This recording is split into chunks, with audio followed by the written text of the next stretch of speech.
Sorry, I'm playing with some audio settings. Let's see if we can come up with a better game to voice volume. Good evening, everybody. It's a later start, as is kind of the case for Friday. What in the world is going on here?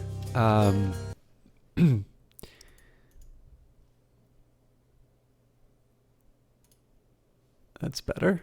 Let me just take a quick minute and make sure I'm not set up with some insane resolution. Nope, we're good. Excuse me. I always hate these streams where I start with technical stuff, especially when the music gets muted, but that's life. Oh god, and I don't have transcodes. Well, hopefully that gets resolved. That's actually really annoying that I'm still not consistently getting them. Okay, as much as I like the music, I think I might be well, I don't know. Hopefully folks will let me know if the game is a little too loud. I think I'm getting kind of at the edge of where I peak out. But as long as I continue to talk directly into the mic, I shouldn't be overwhelmed by the music. So, welcome! Hades is in early access, which means we are actively working on it based on our plans and your feedback. We expect to keep adding features, powers, visual enhancements, music, and more, while expanding the story and fine-tuning all aspects of the experience. On the next screen, select Patch Notes for our latest changes, or press the next major update button to learn more about what's coming up on our development roadmap, and good luck getting out of hell. Supergiant Games. So, this is a really interesting game, and interesting for a few reasons. We just got a new update here, the Nighty Night update. So a lot of you are probably going to be familiar with Supergiant Games through their earlier games. They are the ones who did Bastion. They also did Transistor and Pyre, which is the most recent full game that they've released. And then, of course, Hades is now their latest, and it's the first game that they've done early access with. On top of that, it was one of the launch titles for the Epic Store. I actually managed to get a really good deal on this one because when some of you might remember that Epic's very first sale, they kind of went in and it was an extra $10 that they gave in. Now, unfortunately, what happened with this sale was they sort of sprung it without the developers knowing. And Hades had a price increase that they were scheduling to put in. And so what happened was the game went on sale at its lower price than what they had intended. So to Supergiant's credit, they did honor the lower price. And so essentially I let the Fortnite money sort of supplement my even deeper discount on Hades. The exclusivity period has passed, so you're now able to buy this game on Steam as well, but far be it from me to avoid the opportunity to sell this thing. I bought this game on my own, so I wasn't given a press key. I'm playing this because I'm interested in it, but I should let you know that on Epic, they've actually increased the revenue share for creators. So if you were thinking of picking this up and you buy it using that affiliate link, or if you buy it on the Epic Store and you put the creator tag System Chalk inside of it, I actually get a reasonably healthy cut of the game, or the revenues from the game. On the other hand, I also think that if you want to directly support any content creators, clearly paying them directly. So if you really don't feel comfortable using the Epic Store, if you would prefer to own it on Steam, I completely get it. I don't have any problems using the Epic Store, and I actually quite like the affiliate program that they have. But I wanted to get that out there. I guess it does give me a little bit of an incentive to stream this game a little bit more. But if you do want to use that link, or if you do want to buy anything on the Epic Store and use that System Chalk tag, that will help me out. And I thank you for that. On top, of course, helping out the developers who made a wonderful game. So would actually like, I don't normally take a look at the patch notes, but let's see what we've got here, because I've actually played this game before. This isn't a blind playthrough, so this patch contains bug fix. Oh, sorry, there's one other thing I should mention, and this is in the game. Presumably you're going to be playing it already, but there's a Discord set up with this, and they've actually done some AMAs inside there as well. It's really active and a good Discord, so... all right, bug fixes, art and UI improvements, and new story events. Following yesterday's Nighty Night update, we expect to patch again in the coming days. Thank you for playing. Infernal Arms, aspects and abilities. Twin Fists improved. You know what? I wanted to read all this, but I actually don't know. I don't think I actually know enough about the abilities to go on. This is something I really like when it says what was brought in by community feedback. It's really neat to see a developer highlight what came from the fact that they're doing early access. Because again, you know, Supergiant has made 3 wonderful games that are actually at really affordable prices. When you think, I have no idea why every indie developer doesn't just completely hate Supergiant, because they make these really affordable and really good games. But it's kind of neat. This is the first time they've ever gone to the community for development, and it's really neat to see them incorporate community feedback. I also didn't know that they included quotes. One of the things that's so cool about this is the main character Zagreus is from a sort of these documents known as the Orphic poems, and I actually think I have some fragments because I took classics, and I did more classical philosophy when I was in university, but the sort of the line between philosophy and religion is sometimes very blurred, and so I did have some fragments of the Orphic poems, even though we didn't necessarily cover them in any great depth. But in this case, goddess of phantoms and of shadowy play, whose drowsy power divides the natural day. By fate's decree, you constant send the light to deepest hell, remote from mortal sight. I wonder what are some of the other ones. I wonder if they're all Orphic. I won't go through all of them, but I would like to see the next quote. Crowell's Handbook of Classical Mythology. Nyx, whom the Romans called Nox, is a scarcely personified abstraction. Alone she spewed a large and generally unpleasant brood that includes Moros, Doom, Thanatos, Death, and Hypnos, Sleep, the Fates, and Nemesis. All right.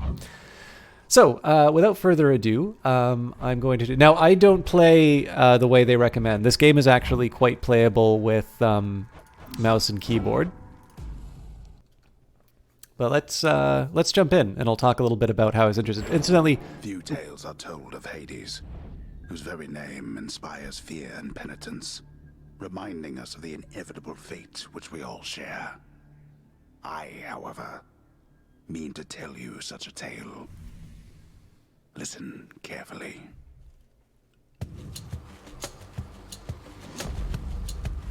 Goodbye, Father. Because I'm playing around a little bit with my settings, do please let me know if the game to voice volume is off, and I will try and correct them. So for those of you completely unfamiliar with this game, it's sort of it's got an isometric view. I don't know if I'm getting a little stuttering here, if that's just me imagining it. I might need to pull back a little bit. Yeah, it looks like I am getting some stutters. All right, we'll try and make it work. But you've got the top, basically an isometric view. You have, I don't know, your left button to attack. There's a few, there's basically a few combos. Probably the best thing for me to do is just show you how the combat works. Game sound could be a tad louder. Okay, that's actually really good to know, Johnny, because I've usually had it quite low. And if I can make the game a little more audible for people, that's better. How's that? And let me know if the frame drops are actually pretty bad here. Let me just take a quick second to my task manager, see what's freaking out. Okay, why are you using... Fair enough.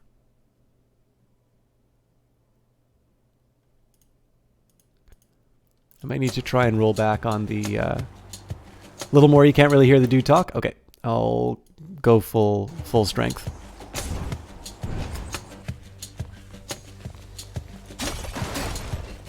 I'm leaving. Try and stop me. I think Q is a special attack. Yeah. So you get certain benefits for slamming people into walls or trapping them. You can also dash to escape. Sounds good? Okay, great. Let me know if the stutters get too bad, Johnny, because I am noticing, like every once in a while, out of the corner of my eye, it seems like it goes on. But every time I do that, I wind up getting hit. One big thing about this game is that you can't regenerate. One thing is, I am playing at my monitor's full resolution, and one thing I can probably do to relax the... You see some stutter, but it's not too bad? Okay, cool. It's got to be her. Then here goes nothing. In the name of Hades, Olympus, I accept this message. Hail, noble cousin. Now, let's get you from that miserable place. I'll see that all of us upon Olympus do our part, beginning here with me. So, the goddess of Athens, Athena. This is the thing that basically told me that I had to have this game when I saw it. Again, I was really interested in the Epic Store when it came out, and seeing a Supergiant game on the Epic Store was a huge thing for me. But this is one of these game ideas that is so obviously a great idea, you cannot believe that somebody else hasn't done this already. So most people are familiar a bit with ancient Greek mythology.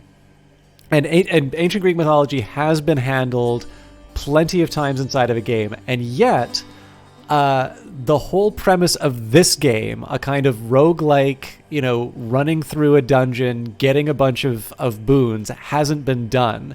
But what is the one thing we always remember about Greek myths? It's usually these larger-than-life heroes getting just an absolutely ridiculous amount of special abilities and weapons and things, and just going in and doing these incredible feats of heroism.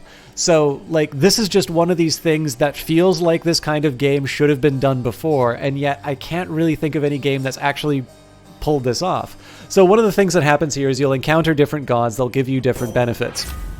And in this case, we get to pick Divine Strike, which will, my attack is stronger and I can deflect. Phalanx Shot, my cast damages foes in a small area and can deflect. Or Divine Dash, my dash deals damage and can deflect. I think in this case here, I'm going to try and turn my attack. The best offense is a good defense, so we'll go for Divine Strike and move on. Goddess, your power fused with mine. This should be good. Incidentally, all of this stuff I know because I've played the game before. I don't think you're supposed to know all of these things right off the bat. So the purple is going to be something that I can use to level my character up between playthroughs.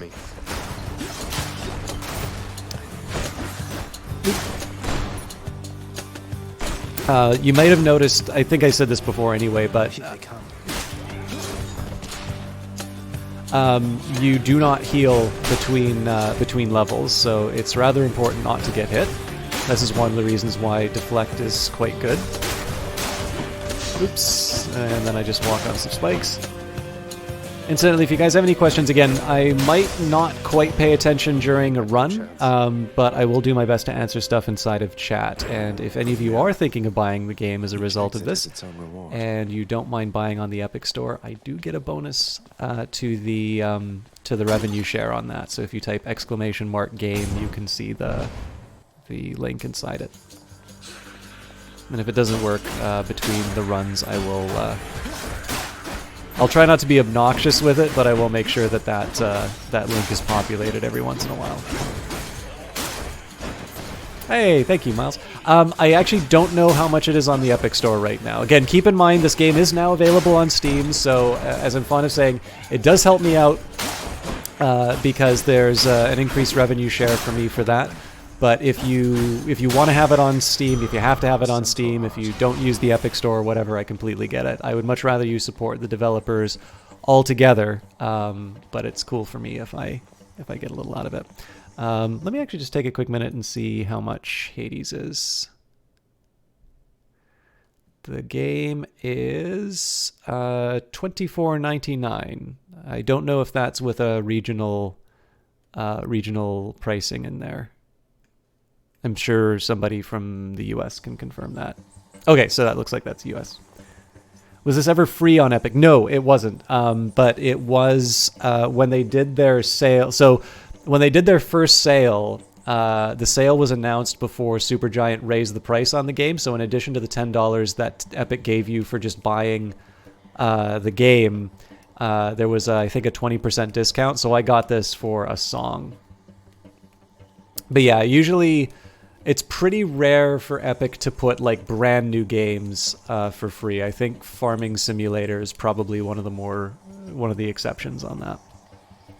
But it definitely has had a pretty healthy discount on the Epic Store in the past because again, Epic is subsidizing games purchases during some of their nice. Oops. I'm trying to show off the deflections, but they're really hard to. There you go. I mean, I took damage on that, but I think you got to see one of them pulled off.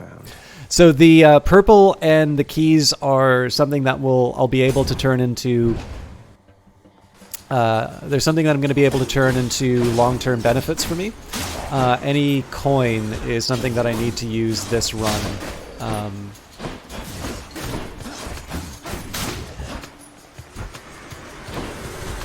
I do have a ranged attack, by the way. It's not too useful to me right now. There we go. I got that one off.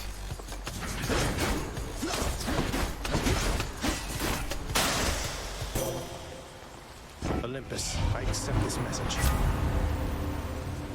All right, Athena has nothing to say to me again. So, my dash deals damage and can deflect. Reduce damage from traps. Or Holy Shield after you take damage, damage nearby foes, and briefly deflect. Seems to me Divine Dash. I use my dash a lot, and this is the more interesting of the boots. So again, I can say I can go for some extra cash, or actually I think this might be a merchant, or I can go for a long-term benefit. I think in this case here I'm going to figure out if it's a merchant or some extra cash. I think I hear the river. Ah, cool. Why, good to see you, Charon, mate. Just minding my own business, taking in the sights, and hey, what's that? You got some sort of wares for sale? Then I'll just have a look around. Yeah, Johnny, I think what's happening here, I'm rather surprised because my processor is well above what most requirements are for the games that I play. But as you saw, like the Division 2 really, I turned it into a slideshow. So let me just take a quick minute here. I don't think changing the resolution is going to affect that, but I'll see if there's maybe some processor-centric stuff that I can turn off. Oh, actually, you know what? Before I go too much further, let me just see if I can change any priority on.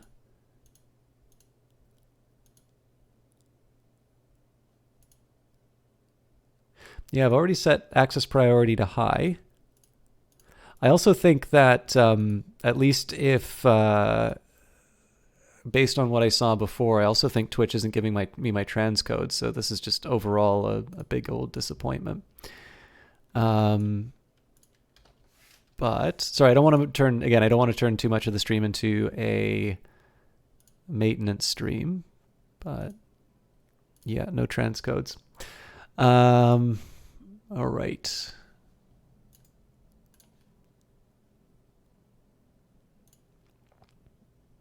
Here's what I'll do.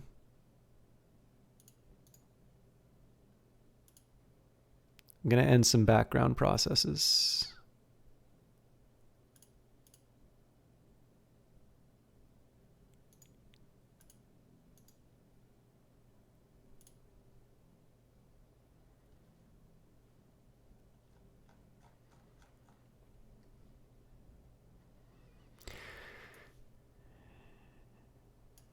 Well, we'll see.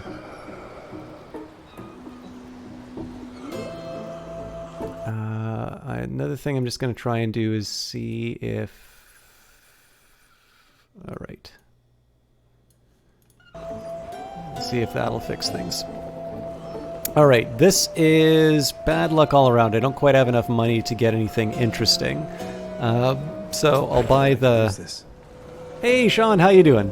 We were talking about this game not too long ago. The infernal wares of the Stygian boat sprawled about, available for sale to whomever would be willing to quench the boatman's great thirst for riches. That would be me.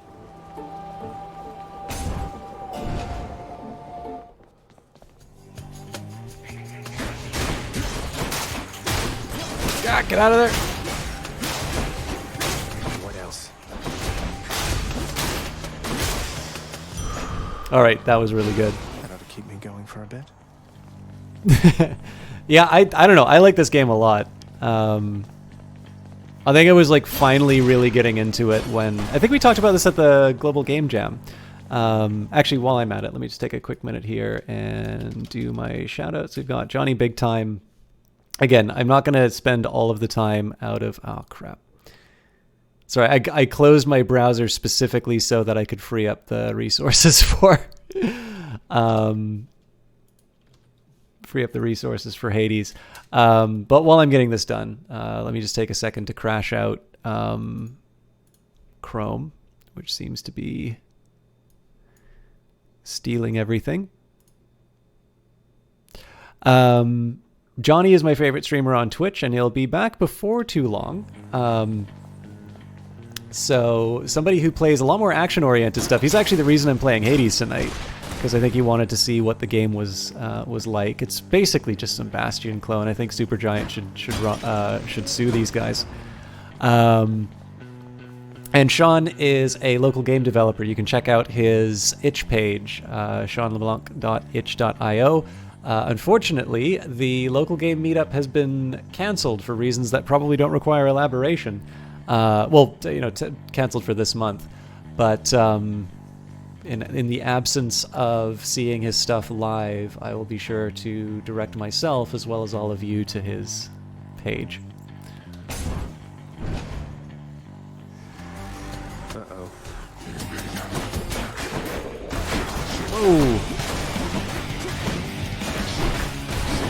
Okay, I gotta be a little more mindful of the explosions.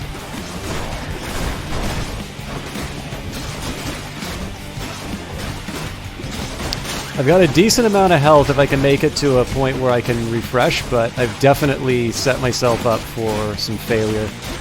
I need to dodge a little bit more with these guys. That was revelry? People having a good time? Well, sure then. In the name of Hades, Olympus, I'll accept this message. Dionysus! Hey there, Zagman. How's it going? Look, you have got to get here with the rest of us already. We've been saving you a spot. Let me see what I can do. Make life a little sweeter for you in the meantime. Yeah, it's the same. It's the same composer too. I've got the version with the soundtrack, and I've definitely had it on a pretty heavy rotation since listening to it, or since first listening to it. One thing I will say, what's really great about Dionysus is remember that Zagreus is a character that appears through the Orphic poems. Orpheus, in particular, has a bit of a connection with Dionysian cults and whatnot. If you haven't heard the myths, I won't. No spoilers. I'll move you. I'll let you figure that out for yourself. But it's really neat. I actually really like the different depictions of the gods in Hades. But on top of that, I actually really like the fact that they went in and took a sort of like pretty obscure character that is in the text, but it's a little bit like going to Hesiod or something like that, finding something out of Works and Days. I think most people are really familiar with the kinds of myths that you'll see in something like Ovid.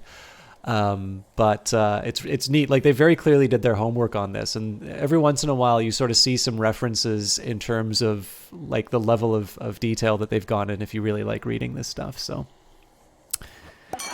another thing that's really great about this soundtrack is there's a theremin in it, and you don't always get to hear theremins and things. Okay, so my special inflicts a hangover, so that's damage over time. Trippy shot, your cast lobs a projectile and bursts into a festive fog. And after party, if your health is low after encounters, restore to the threshold. See, I do like the damage over time, but I feel like going back to a threshold is going to be the thing that lets me go. I mean, this is just the first run, right? So if I can go a little bit further, let's try after party. The gut of wine to liven things up around here. Breaking pots. I can't heal myself, but I can fight. think there's another game that's famous for breaking pots. Never played it though.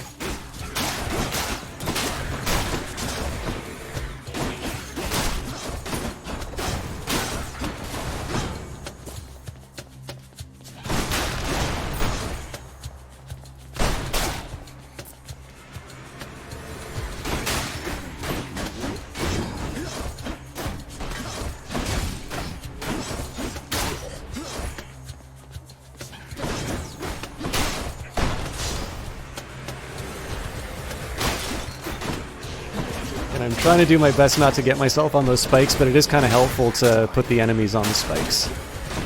And then stuff like the wall slams and whatnot, but...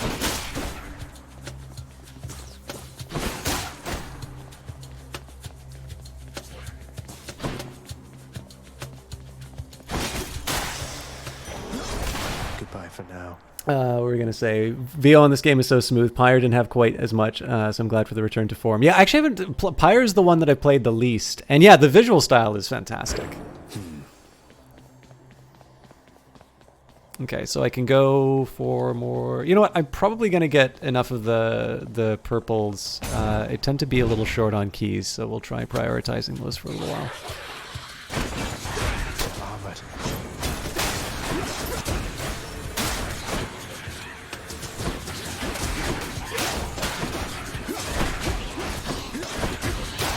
Next.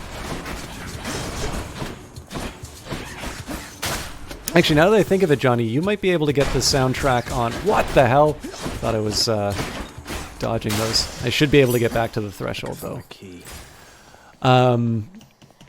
Okay, so I can get another boon from Athena, or I can upgrade one of my existing abilities.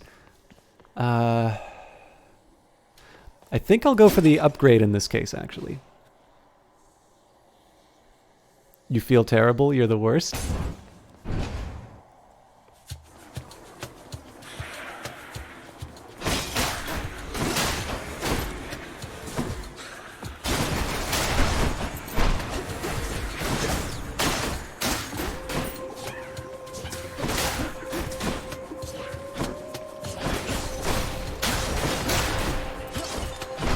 Who's next? Got excited because he still had a $10 coupon in the Epic Store? No, that's exactly what you want to use it for. Forgot to put your name in. Honestly, Johnny, that's not that big of a deal. Like, again, so for those of you who care about that stuff, like, I do get a boosted revenue on this, but, like, I'm not, like, unfriending you on Facebook. Well, I don't even have you on Facebook. Like, enjoying the game is the first priority, right? Like, the reason why they do these incentives is so the developer can get the money. So I just need one of you other guys to buy it on the Epic Store to cover Johnny's part of it.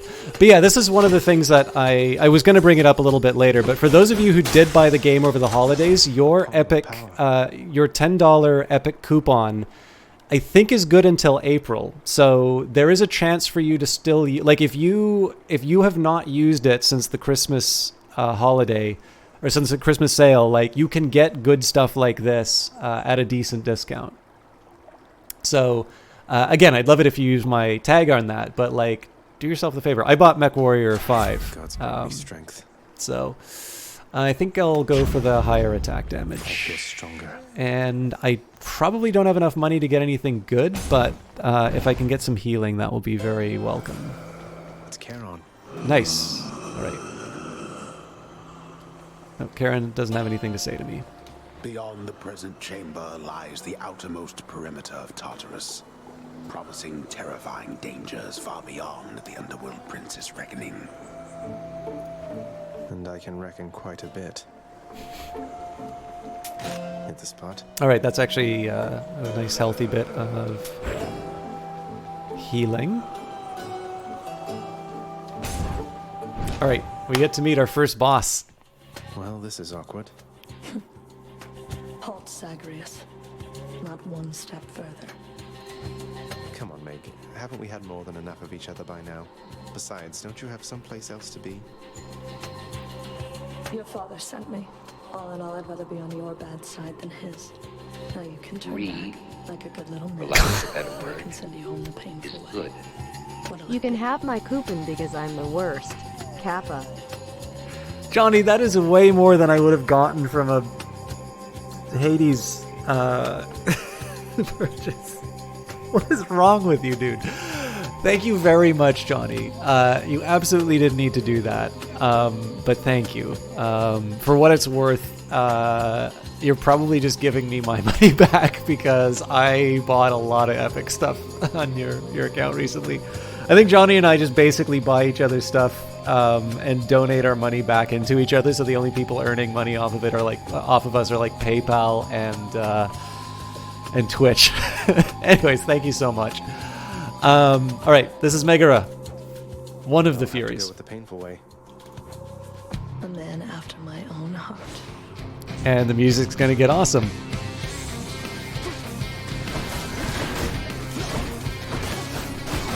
This quick.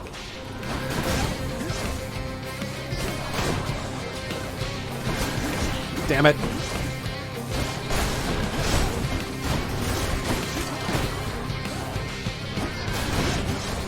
You can't hurt me.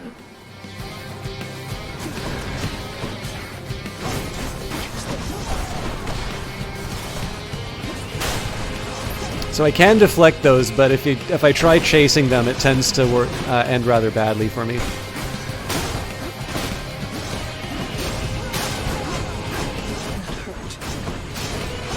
Although this is not a bad way to clear out some of the ads sometimes.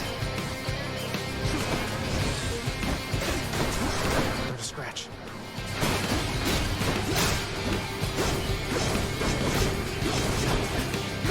Oh, see, that's what I was talking about.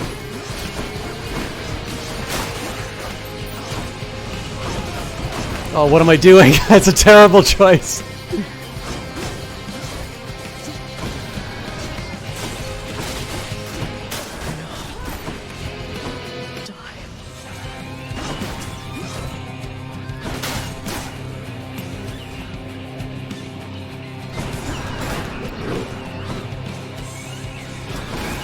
Oh, god damn it. Ooh, this is gonna be tight.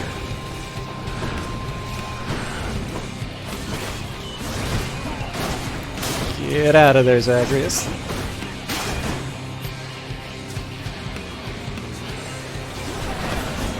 So if I make it through this, I got a big heal waiting for me, but that's a really big if.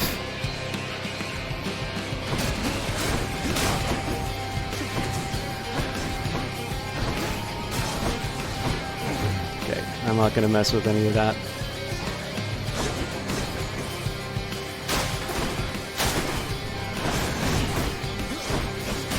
Yeah!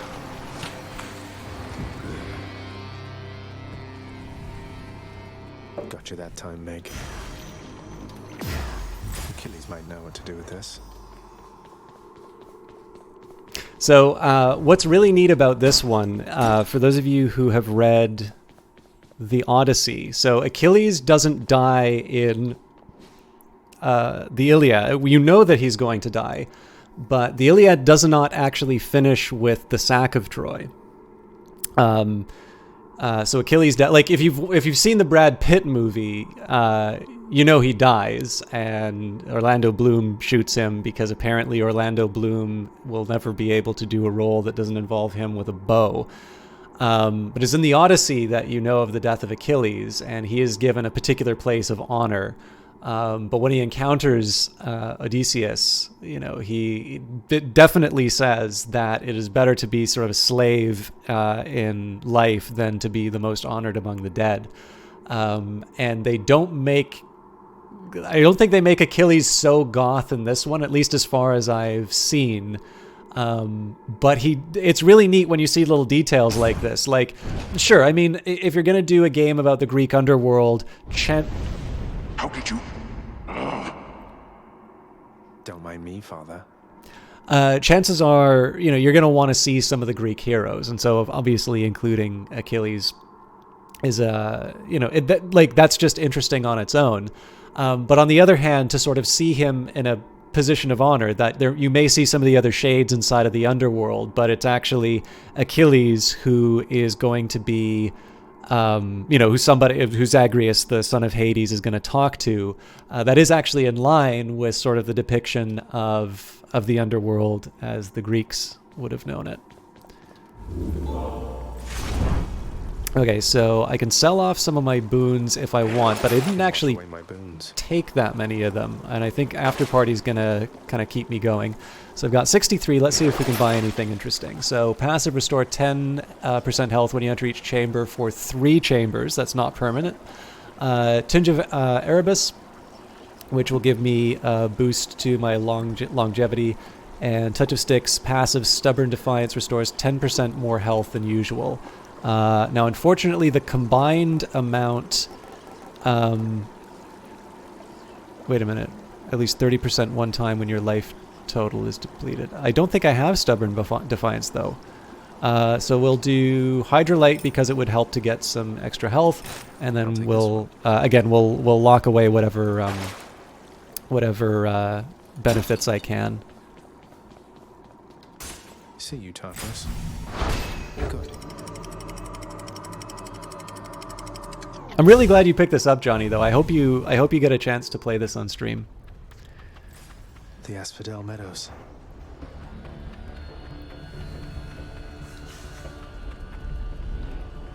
It's nice and warm out here, I'll give it that.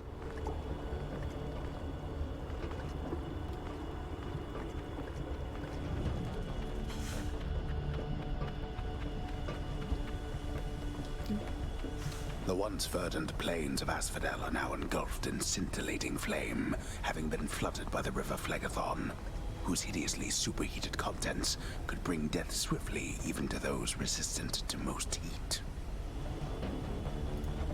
I'm only flame resistant, not flame proof. I like that line.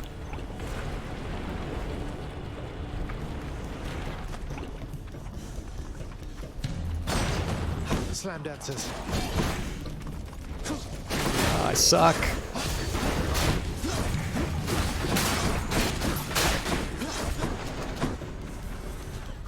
Okay, I gotta get my range back. There we go. Come on out.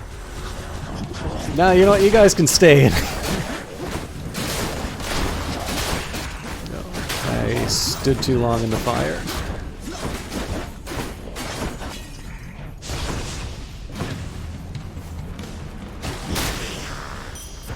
From the dead. Cool. Let's get out of here.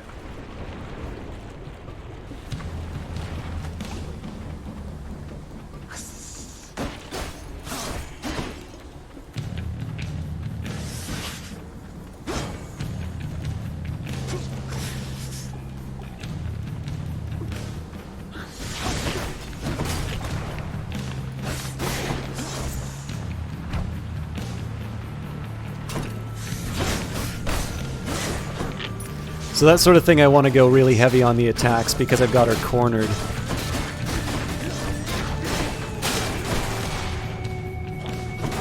Something like this right now when I don't have an obvious cornering target, I want to be a little more careful because the last time I took these guys on, I stood on too many explosions.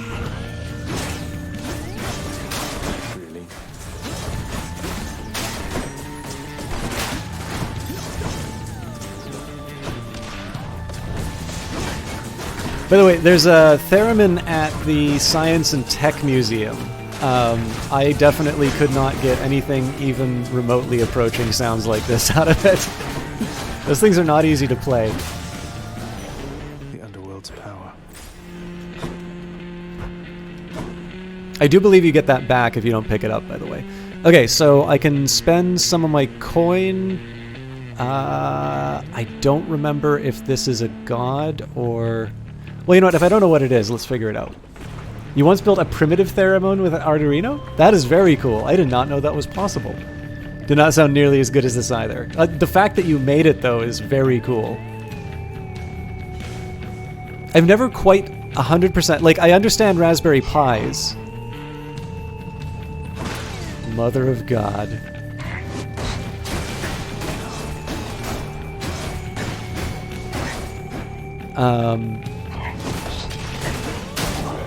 like, Raspberry Pi I kind of get. Arduino, I sort of understand conceptually, and on the other hand, I'm sort of like, I don't get it at all. I think it's because any marketing stuff that I've seen for it is always kind of assumed that you already know what it is. I sort of get that it's a little bit about hardware control, but I don't know. Arduino is like an even simpler Raspberry. Okay.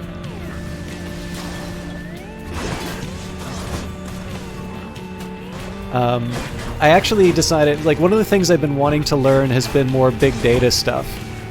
Because it's one thing to say, like, again, it's one thing to, like, read a book on this stuff, but applications are really important. But then it occurred to me that I can actually make my own big data application by just taking a Raspberry Pi with, which is constrained for resources, and then just try to do my regular work on it. So I'm trying to build a Raspberry Pi cluster. The thing is that that gets really expensive really quick, so I'm building it like one part at a time. I'll read the rest of that when I'm not on the verge of death. Well, I mean, I'm above 50% health, but that can change really quick. Oh, I suck.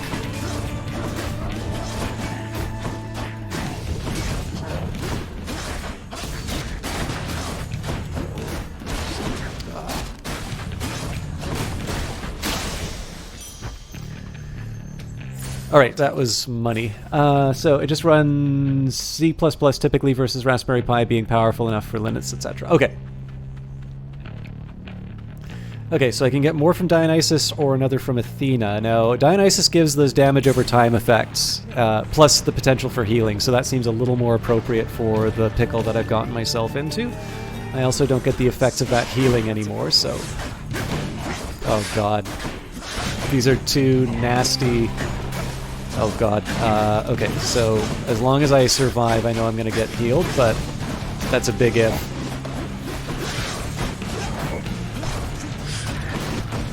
Oh Christ. Get out of the fire. I'm just gonna pull back for a little bit.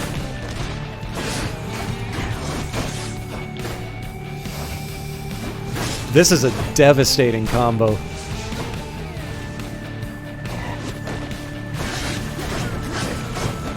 I just need to get one off the table. I don't even care which one. We're not going to make it.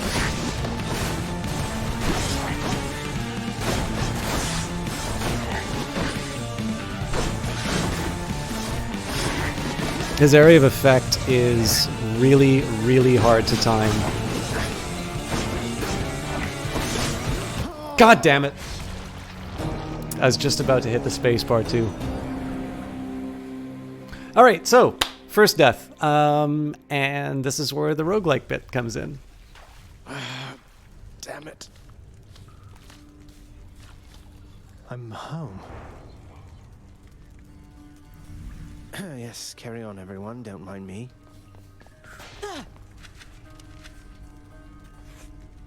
Welcome to the House of Hades, where... Wait, I know you. Guess that means you died out there, huh? Well, don't be sad, though. Pretty much everybody dies sometime. Some of us more than others. Back already. Alright, it's the big man. I actually really like the portrayal of Hades in this. Stupid boy. I told you nobody gets out of here, whether alive or dead. So how was your wanton ransacking of my domain? Greetings, Father. My ransacking was a delight, thank you for asking. So I'll just be on my way again. Be on your way indeed. What do I care? You shall never reach the surface. Go, see for yourself.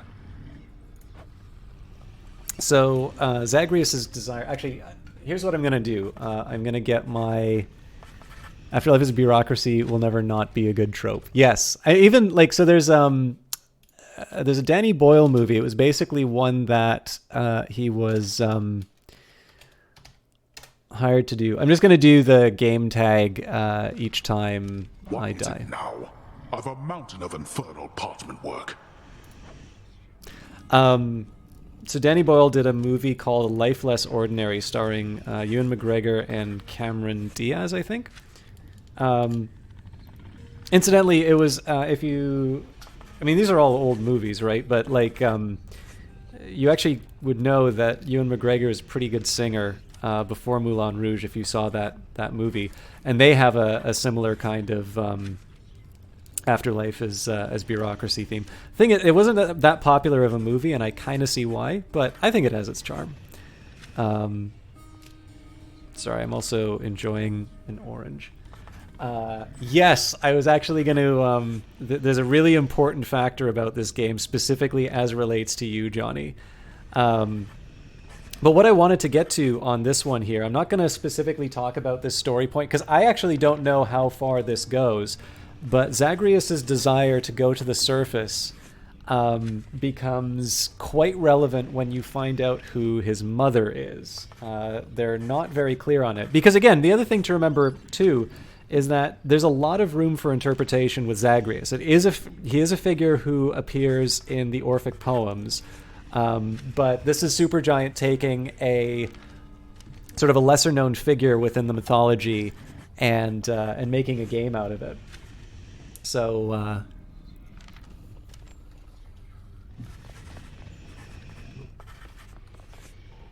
there's a good boy. You can pet. The dog has enough troubles of his own.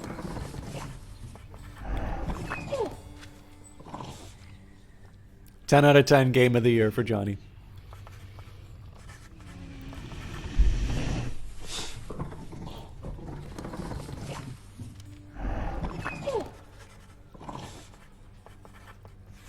Guess what, boy? Made it all the way to Asphodel last time. I fully understand how come you never liked it there. Now to trek on back, I guess. Take care. By the way, I'm taking a little bit of time on this just because I'm enjoying this orange, but I realize if I masticate it into the microphone, that's generally not the done thing. What the heck am I playing this time, System Rock? This is a game by Supergiant Games, the makers of Bastion and Transistor and Pyre. This is currently in early access. This was actually one of the launch titles for the Epic Store. It was... Sorry, just getting orange peel out of the way. Yeah, they really are good.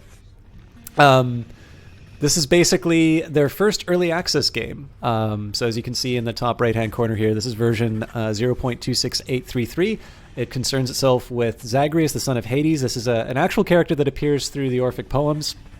It's really well... Okay, I say really well researched. Like, people are generally really familiar with Greek myth, but like they have little references inside of it that show just how much they have been looking at it. It's a great idea for a roguelike. Like I said at the beginning of this thing, this seems like a really obviously good game idea that has just been sitting there waiting for someone to discover it. So like we know about Greek mythology, you have these heroes that are larger than life, and they get like 1,000,001 new, artifacts of power, and they do these incredible feats. And while we've had games like Age of Mythology, there's been no shortage of Greek myth as it appears in games.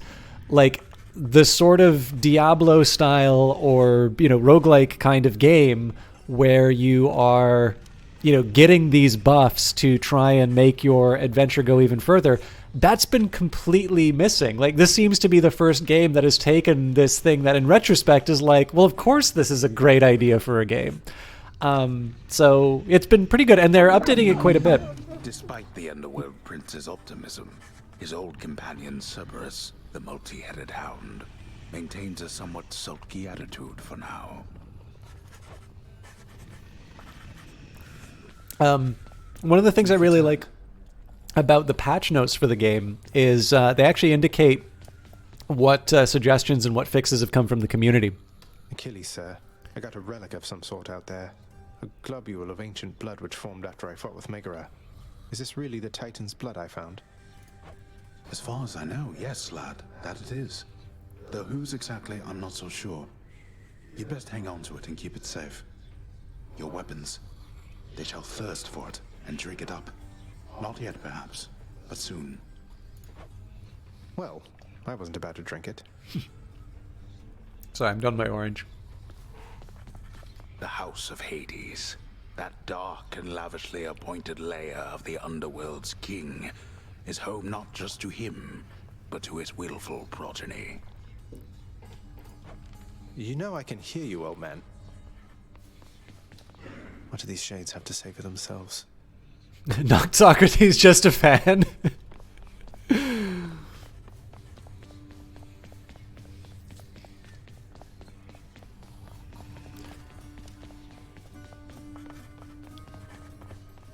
No time to rest. You have come home. Do not despair, child. Such setbacks are inevitable and may be overcome with effort and with time. Though, tell me, has the goddess Athena thus been true to her word? She has, Nyx. I'm grateful that you put us into contact and explained to her the situation that I'm in. I know you took a considerable risk in reaching out.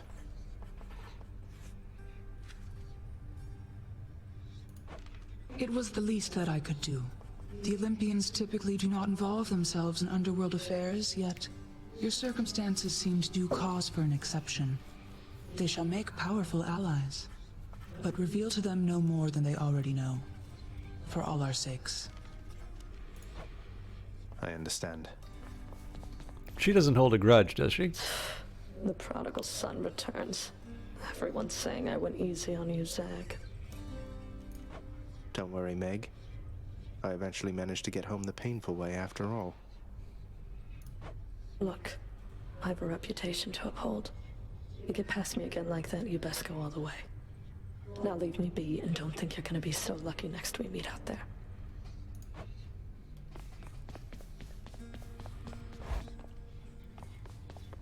Hey, room. I'm back.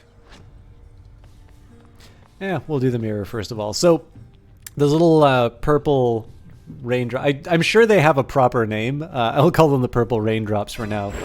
Night and darkness guide me. All right. Maybe it'll say Shadow Pre each rank you. Do they not have a name for these? Anyways, excuse me. I've got 104 of whatever this is. Mirror of Night, the only certainty is death. So we've got Shadow Presence. Each rank makes you deal 10% damage when you strike foes from behind. Meg, let's skip the DS review. Chthonic, or Chthonic Vitality, I think. Each rank restores 1 health when you reach each chamber. This is a particularly helpful one for me. Death Defiance. Each rank restores you 50% health 1 time when your life total is depleted. And Greater Reflex can perform 1 additional dash in quick succession. And then we can spend the keys, but I'm going to hold on to those for a little while. So I think I'm going to start with the Vitality. So we've got the max out of that. I actually think I'm going to go for Shadow Presence as well. I kind of prefer... So one of the reasons why I do it this way in these kinds of games, I actually like to boost my ability to deal damage and whatnot. And then when I've sort of extended my ability to go further, then adding Death Defiance gives me a little bit of extra gas in the tank. Whereas if I take something like Death Defiance right away, I tend to become a little bit reliant on it, and so I stagnate a bit faster. Darkness? Okay. That's beyond my means. All right. The power of night. So this is how you kind of improve yourself between runs. The bedchambers of Prince Zagreus lie in a perpetual state of utter disarray, despite his lord and master of the house repeatedly insisting that he pick everything up. Oh, come on. It's not that bad, is it? This is another pair of dialogue bits that I like a lot. By the way, I never noticed the Cyclops skulls, and presumably that's Medusa. Although, well, yeah, I guess snakes have a structure. It's multiple Medusa.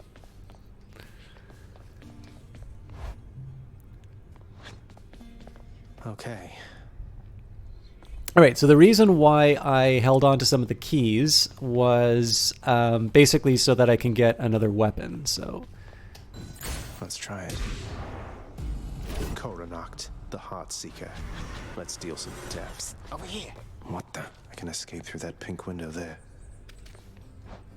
Nice place you got here, boyo. Name's Skelly, how's it going? But enough with the small talk already. I'm here to do a job. So let me have it. Give me everything you got. By the way, I love the little coin in his mouth. I don't remember having you on payroll, mate. Who's your supervisor? Oh, I'm not about to wrap my sources, pal. Just try and beat it out of me. If you insist. All right, so this is basically how you learn to use your weapons. So Yeah, that's keep a standard going. attack. Now, if I do it during the flash, which is a little harder to time than it seems, you get a kind of a damage bonus. This is great, especially if you get up close. This is basically a shotgun. And then I think you get a damage, if I'm not mistaken, I think you get a damage bonus for the dash strike. Let me try that again. Yeah. So I think the best combo would be something... Oop. Ah, like I said, it's harder to do than you... Psych it him out of the day.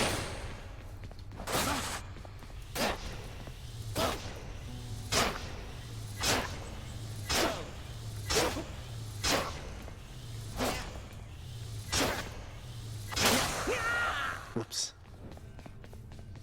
I lack the necessary keys. I thought I had 5. Bet I got you pretty good. Should turn around. My escape route's in the courtyard I just left. Yeah. Oh no, I got it. So that was the cost of keys. The number of keys I have is just 1. Okay, so we made the right call.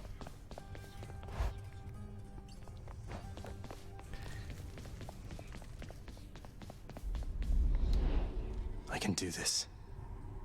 First get past the wretched shades of Tartarus. Easier said than done. And doubtless I'll be running into Meg. The River of Flame ought to be just beyond. Find a way up to Elysium from there, and after that... Alright, let's give it another shot.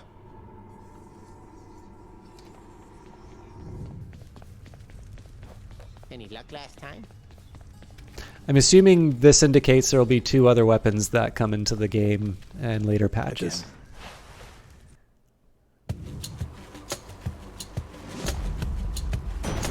Thunder. Is that... Anyone want to guess who this is? Is this really him? Okay. In the name of Hades, Olympus, I accept this message. Greetings there, young man. Look, your father's always been rather difficult, and he's not so much as called in quite some time. You'll have a better home where you belong, here on Olympus. And to help you on your journey, have my blessing. All right. So, we've got Lightning Strike. Your attack emits a chain lightning when you damage a foe. Thunder Flourish. Your special causes a lightning bolt to strike nearby foes. Given the fact that I'm actually going to be using the Q a lot more, this might be a worthwhile one to check. Or my cast, which I don't use that much. Your cast is a burst of chain lightning that bounces between foes. Actually, I think I'm going to go for the cast. Zeus lending his support. That's just because this I already know how to do. Night. Whenever. And I haven't been using my full arsenal, so I want to get more used to slinging these things. Composed of such innumerable, ever-shifting, interlocking chambers, the underworld of Lord Hades all but guarantees the dead shall there remain until the end of time. Also a convenient thing I'm not dead. Convenient excuse to say that the run is randomly generated each time. I think the chambers are the same, but the like the order is.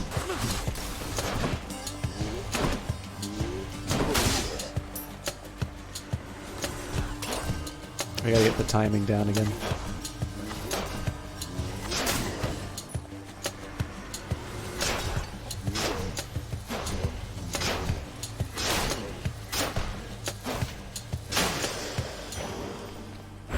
For safekeeping. Okay, so I can go for the blocks, or the deflections from Athena, although obviously being able to do more range... You know what, I think I'm going to try and go with Dionysus this time to see if we can inflict some damage over time.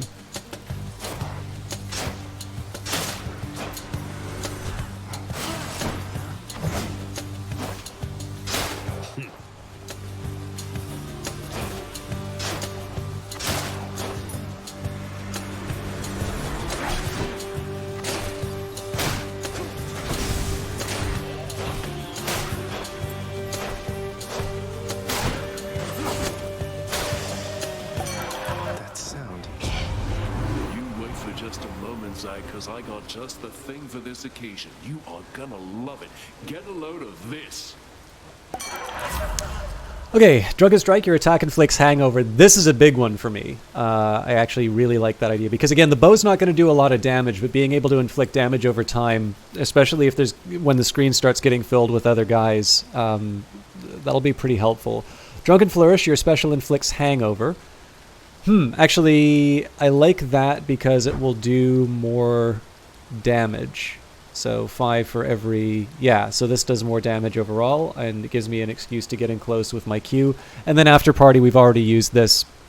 I don't quite have the justification for it, especially because I regenerate health after every room. So I can either go for more keys or I can go for more darkness. I think I'm going to go for the keys here just so I can give myself the option of some more... give myself the option of some more weapons if this goes well.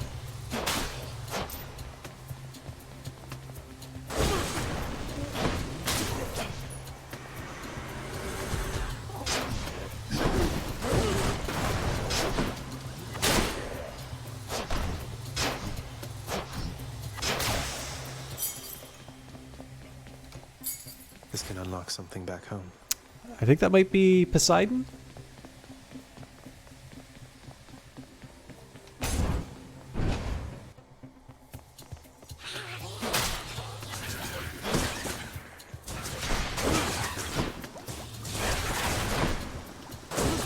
Again, I'm trying to spread the... There's two ways that you can look at the Q. You can look at it as a shotgun, or you can look at it as a spread for the hangover damage. And in this particular case, the spread with the hangover damage is really, really helpful.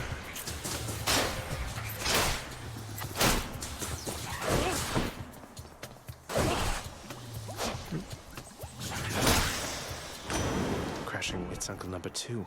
It's got to be. Then, in the name of Hades, Olympus may accept this message. Ahoy there, little Hades. You recognize your uncle, do you not? We've a lot of catching up to do, but first things first. You get yourself out of that dour underworld. As for me, I'll see if I can stir things up a bit to cover your advance. Okay, so Tempest Strike. Your attack deals more damage and knocks foes away. That's actually not bad with a ranged weapon if I don't want them close. Your dash damages foes in an area and knocks them away, or Ocean's Bounty, any gems, darkness, or gold chambers are worth more. I think I'm actually going to do Tidal Dash just because it gives me a little bit of variation in my my attack. So I still have one. I still have one slot open with my attack. Incidentally, you can hit B to hit B to see all of your boons, but ooh, well, he's got quite some range.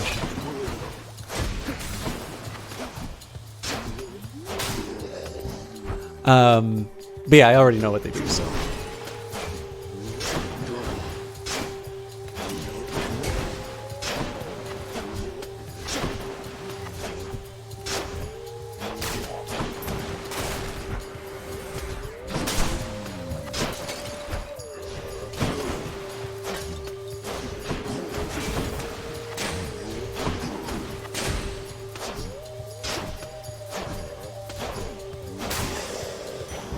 The bow does really kind of make it seem very, very tame. I'm sure it'll get harder as it go on. This has got to be Aphrodite. Ready, lads?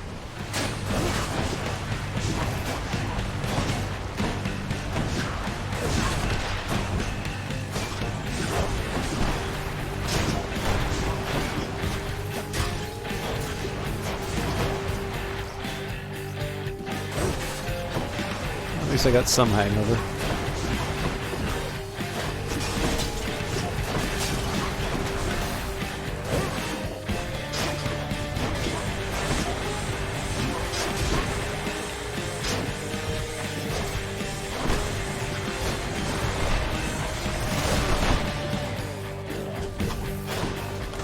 Damn it.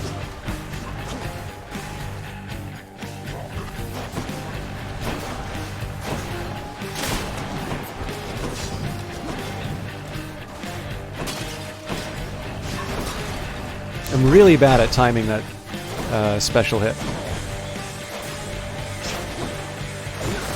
Also, I should keep the dot up constantly. That must be a mess. Let's see here. Hi there. In the name of Hades, Olympus, I accept this message. Why, hello there, little godling.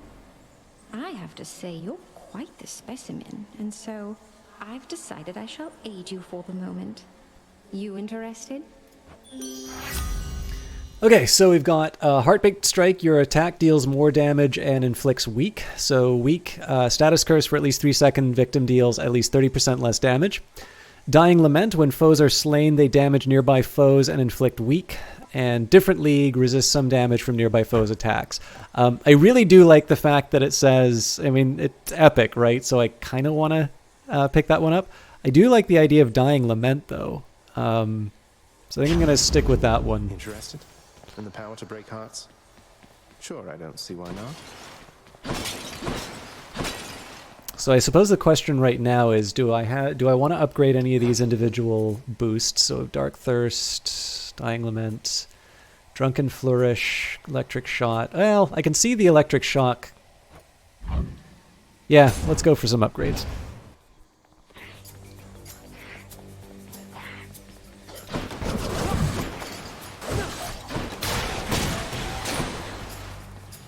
Well, that was the right call.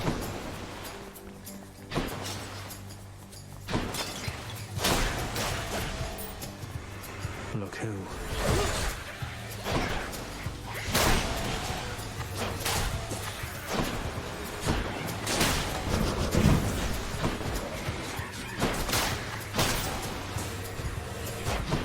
Dust.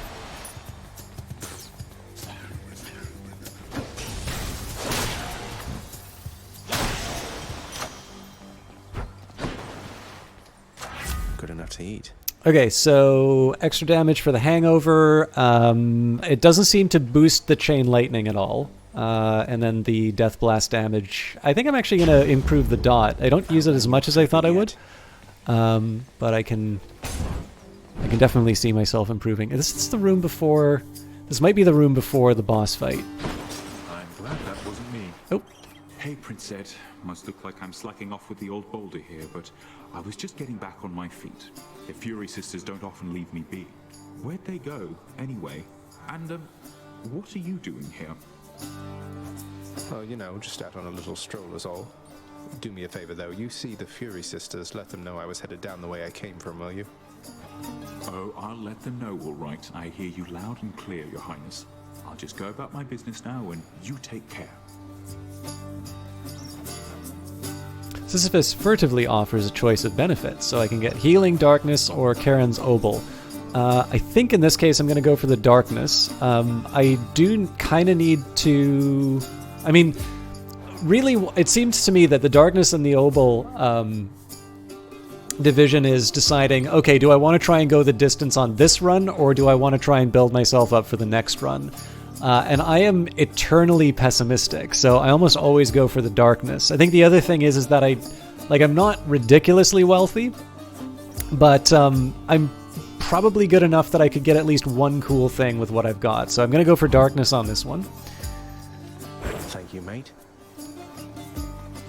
I feel like there should be some kind of thing that I can point on. The other thing that really interests me about this one is that you've got these hand imprints. So like I always imagine Sisyphus like rolling the boulder up the mountain. That's kind of what they say. I mean, again, this also isn't a mountain. This is a stairwell. So what's kind of interesting on this one is the implication is that he's just pushing this thing up, and it's not rolling. It's just sliding, right? Which is, I don't know, even worse. Okay, so looks like we're not against the boss yet. Oh, I was asleep on the switch on that one.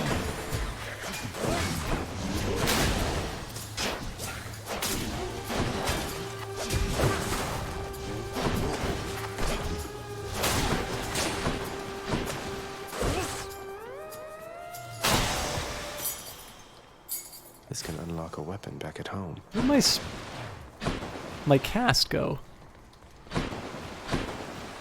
How did it wind up over there?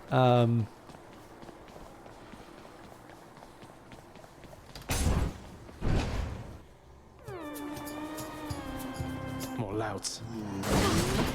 Oof.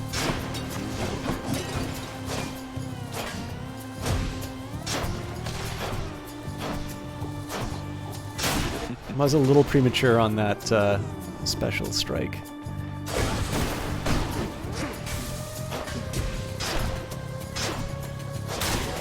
There are some timed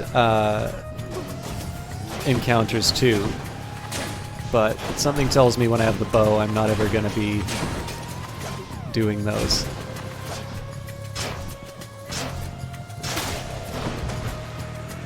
Ooh, there's a few.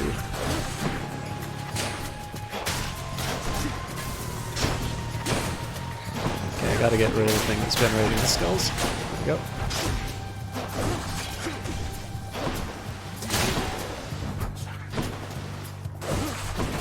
Again, just trying to inflict the hangover where I can. All clear. Okay, it's Palm of Power or Poseidon. So I still have an attack ready, but you know what? I actually really like the idea of upgrading what I have. At some point I am going to need to get an attack boon, but you know what? I should have used that cast sooner. Now I got to find out where I can get my cast back. Is it in inside one of these guys? I can't remember. There it is.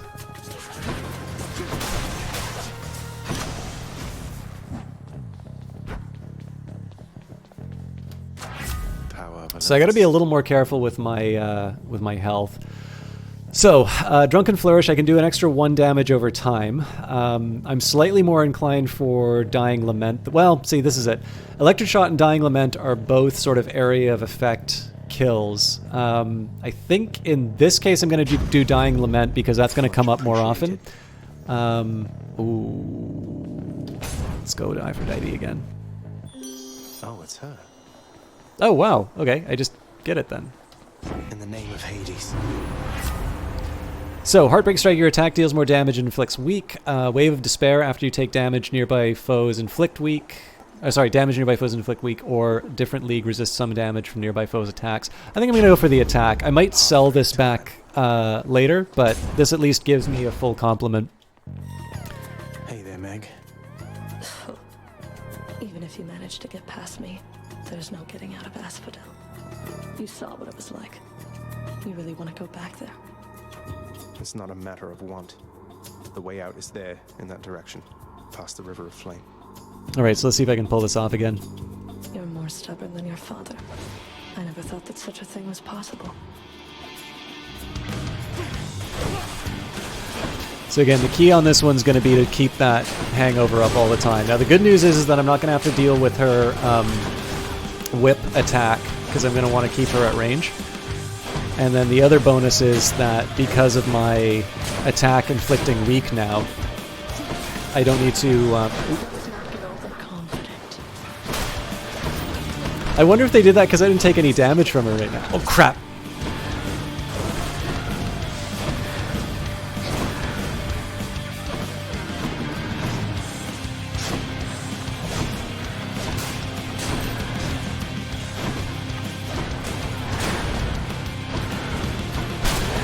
This ground exploding attack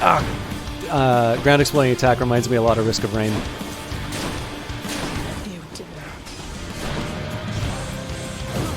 Keep forgetting to inflict the hangover.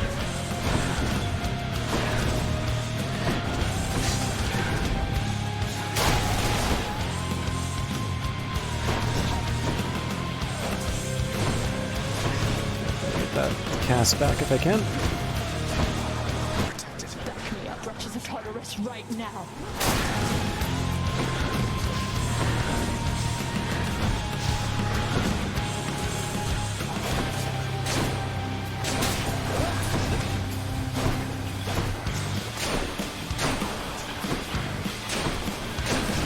Ah!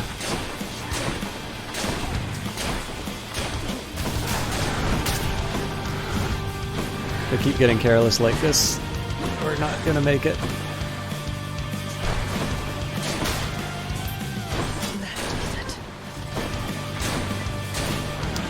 So the big thing is if I can kill some of these ads beside her, that does a lot of damage, but... No effect.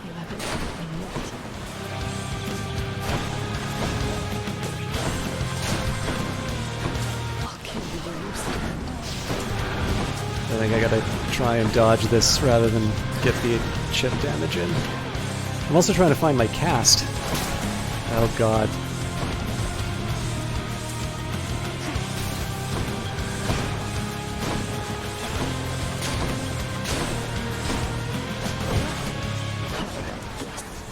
Okay, again, I gotta try and extend the distance.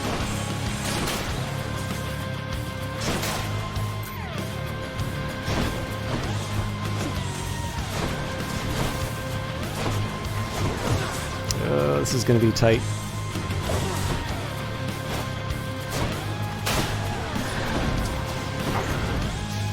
Oh, fuck! Drown in the river.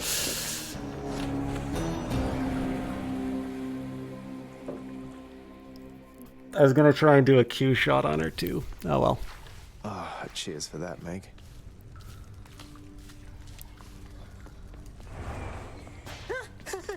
I will admit, Meg, I've done some of the later boss fights. Meg is actually one of my favorites. Oh, wow, so Megara herself got you last time. That must have been intense.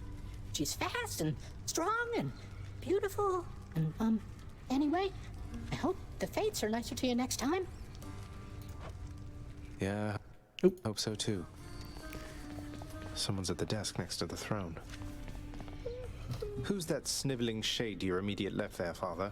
Already found someone new to do the busy work, and here I thought I was utterly indispensable. That shade boy is my newly designated contractor, one whose responsibility is to work on this house. Though who shall pay for everything my subjects here demand, I do not know. You're trying to guilt me into funding the exorbitant furnishings you desire. Perhaps once we are finished with repairs for all the carnage you have sown throughout my realm, then we might finally have time for all the needed renovations that have piled up. All right. I'm going to... Oh, sorry. I didn't mean to step on Zagreus, but in between runs, I'm going to take the chance to advertise. So again, one of the reasons I'm pushing this a little bit is that there is an increased revenue share for the Epic Supporter Creator program. One important thing to remember is this game is no longer an Epic exclusive. It is now also available on Steam as well. So the most important thing is, if you think this game looks cool and you want to support games like this, buying it altogether is the first priority. But if you are not opposed to using the Epic Store, or you want to support me or whatever, using that affiliate link, or when you check out at the Epic Store and type in System Chalk, that does put a bit of revenue my way, and particularly in this case for this weekend, they are boosting the amount that Here, boy. content creators get. One of your three heads enjoys these pets.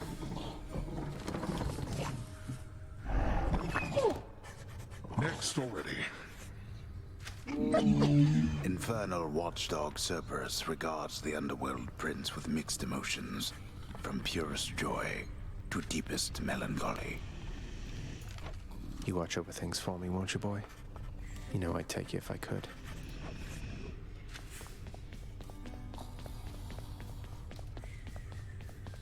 Good to see you, lad, despite the circumstances. Remember your training out there. The pain of death is but another obstacle. And fear is for the weak. Take care, Achilles. Not a chance. Denied. Some sort of special offer for me, my good shade. All right, use resources procured through your escape attempts to embellish the house. So here we get Fountain Chamber in Tartarus. Added chamber restores some health amid the gloom. Grand opening deal. The house contractor is offering this particular renovation free of charge. Added chamber, an otherwise inaccessible location, would be found in the ever-shifting underworld. And life. Your life total, lose it all for an express trip back to the House of Hades. Work authorized. A fountain chamber in the depths of Tartarus sounds like an excellent idea. So I need to find gems for the rest of these, but in this case, you can sort of see again, just like the other benefits. When you pay up with the different collectible items, you get more stuff. Either you get more variety in terms of what you visit, you get stronger weapons, or whatever. I think some of these might also be cosmetic. So I don't think like these draperies. I think it's just a matter of customization. Scrying pool, bedroom decor. Oh, hang on. I think no. In this case it says cosmetic. I'm wrong. There is an improvement in the bed chamber that's kind of interesting. Oop. What once was a small lounging area within the House of Hades now is sealed off, in utter shambles, since the multi-headed Cerberus tore the space apart, mourning the missing prince. Did Cerberus destroy the lounge again? I'm almost certain that Nyx has gotten a makeover since the last time I played this. I should have listened to Mother. Cause of death, impalement. I trust that the mirror in your bedchamber has proved satisfactory, dear child. Better than I could have possibly imagined, Nyx. You mentioned there was something more that it could do once I had grown accustomed. I think I'm ready for that now. It shall be as you wish. Appreciate that.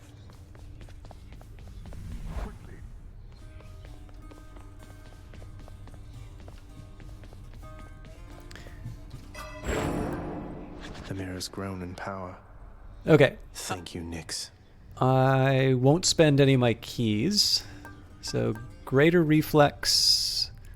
I have the money, but for some reason oh no, hang on, it says locked. So, one additional dash. Alternatively, I get the bonus. Okay, so I'm probably not going to wind up using shadow presence with my bow. So, I am actually going to go into greater reflex on this one. Okay.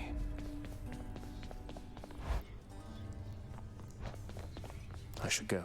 Skelly's got something new to say to me. I'm not going to use the shield on the next run. I do want to. I want to. Not exactly. Shield of chaos. Lend me your power. I think I need my bow. I want to at least get the Titan blood with the bow. But hey, Skelly, you look like you know your way around Tartarus. Found some of this ancient Titan blood out there, and I was looking to score some more. Ah, you come to the right place regarding that, there, pal. It's your mean weapons back there that can find this stuff. Once you get all the way through Tartarus with one, that's all the blood you're gonna get. For the time being, anyhow. Get out of Tartarus with each of my infernal arms to get more Titan blood, then. Got it. Thank you, mate. This is why I'm going for the bow again. All right, one more time. Oh, it'll be more than one more time. That looks like a Daedalus hammer. Enchantments for my weapon. Can anybody tell me something that Daedalus made in the myths?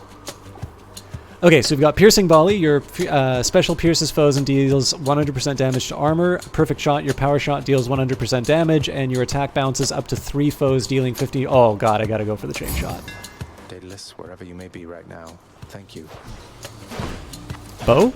Did he? I actually don't know all the adventures of Daedalus, so there might be some new ones that people are saying. You've not read the myths. So I know him best. I think he's probably best known as the creator of the Labyrinth, but the other one that I think is probably the most famous would be the wings for himself and Icarus. Each time the prince delves back into the underworld, its ever-shifting chambers realign to frustrate his attempts to maybe map it out. Built to ensure no one gets out. We'll see about that. Brimstones. Don't keep me waiting. So again, the Q's not as important on this one because I don't have the ability from it yet. Daedalus bow is a Terraria item. Yeah. Yeah, like this is it. Like I don't want to assume that I know everything about the myths because there's just so much. But I know him best for. I'm almost certain he is the person who made the labyrinth where the Minotaur was kept, and I'm rich. He, in his escape attempt with Icarus, he created the the wings fastened together with wax, and of course the famous story of Icarus climbing too high on those wings and having it melt.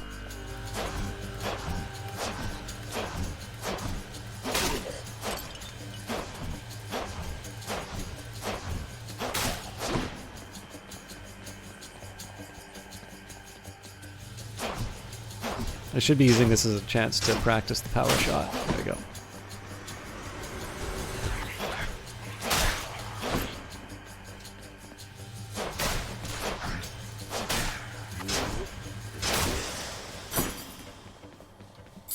A key to a weapon. Okay, Dionysus or Athena. I think I'm going to go Dionysus again, just because that damage over time is a cool thing.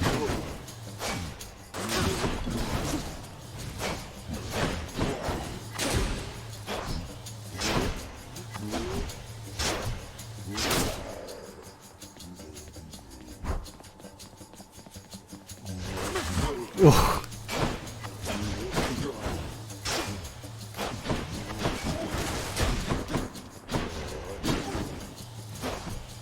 I cannot aim that cast to save my life.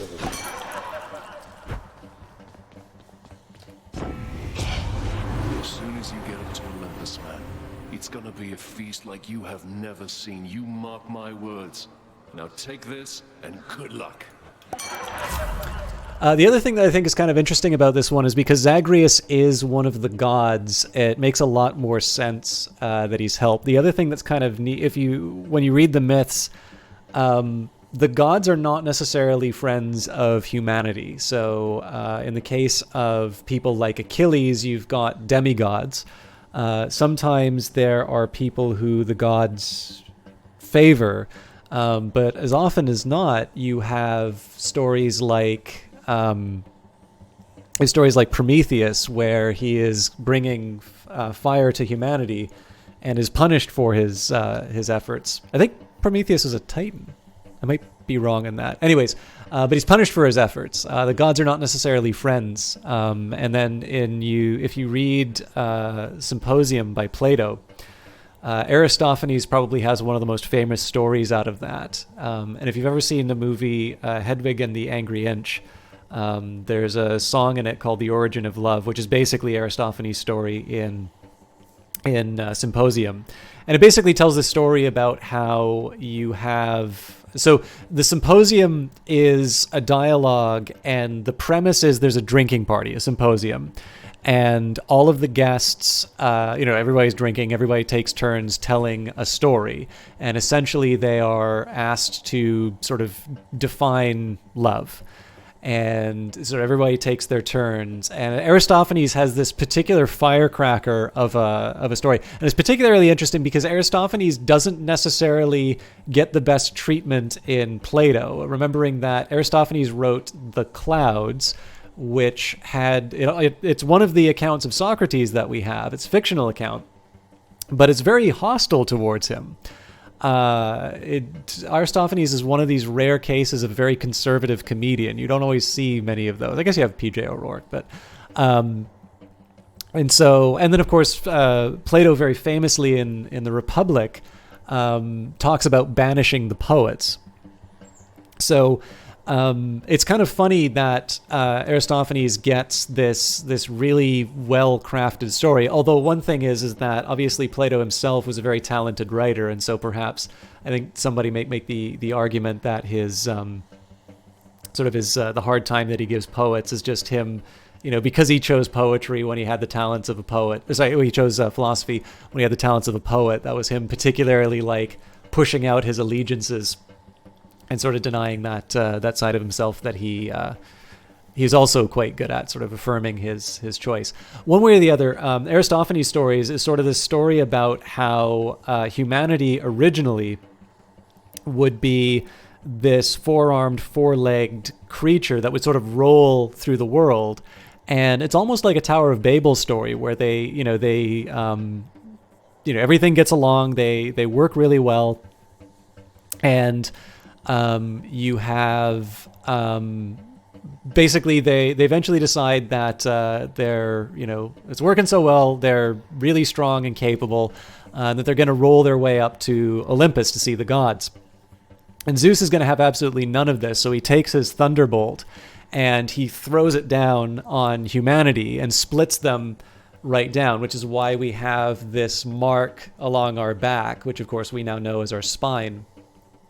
And that there were supposed to, in the story, I think there were supposed to be 3 types of humans, basically based on the pairing of genitals that you had. So there's, you've got male, male, male, female, female, female. And basically you have essentially what love is. It is the attempt to reconnect with what was lost before. That romantic love is effectively your attempt to pair with the type that you had, you'd been separated from in this origin story. It's actually funny, by the way, if you want to know how the symposium ends, basically Socrates outdrinks everyone, and there's nobody left to debate with, so he just heads out and carries on with his day. But feast. If you want, I'd say, on a similar note, there are 2 dialogues about love. My favorite is actually the Phaedrus. I think it's probably one of the best dialogues. It's certainly one of the best reads. But I think the Symposium is one of the first ones that people recommend because it's also very readable. There's a couple of very dry dialogues, and they're deliberately written to be dry. It's a really stuffy old, basically I think the first speech is that there's somebody who's supposed to give a speech on love, and it's just this really pompous, dry, boring character, and the speech that they give is pompous, dry, and boring.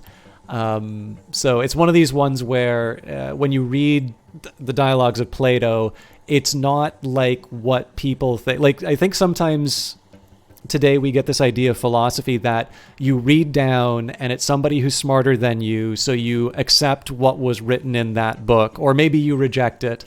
And the dialogue, you can't do that. The dialogues basically have to be interrogated, especially because usually in the dialogue you're given more than one point of view. And in Symposium, that's explicit because of so many characters. But it's a pretty fun read. And I think the first one that people usually recommend is Apology. That one does not have any time to fight. Any comments on love, but it's really well written. And there was a law professor at UBC who had he did his own translation of Apology and performed it as a one-man play. I guess it was a one-act play too. Time's up. But I got to read some of the Socrates parts, and I did it very sarcastically to the delight of the author. Well, the author of the translation. And I actually think that's the way that it's supposed to be read. Okay, so we've got Life Essence, Cyclops. Sorry, I went off on Plato, and Plato has absolutely nothing. If anything, Plato would reject the lies and heresy being presented in Hades. Teaches you immoral action.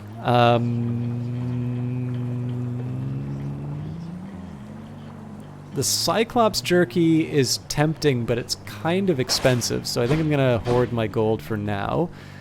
And I like the idea of Zeus. Oh, this place.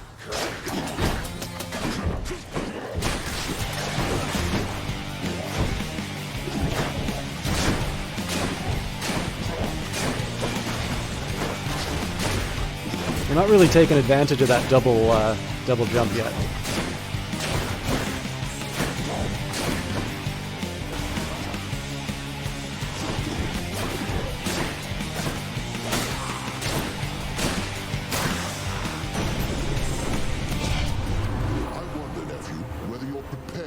To harness the surpassing power I shall grant you now. Don't take this blessing lightly, and may you use it well. Alright, so I got the lightning strike attack. It's chain lightning when you damage a foot. Well, I mean, doubling up the chain would be nice. Electric shot, your cast, burst chain of lightning.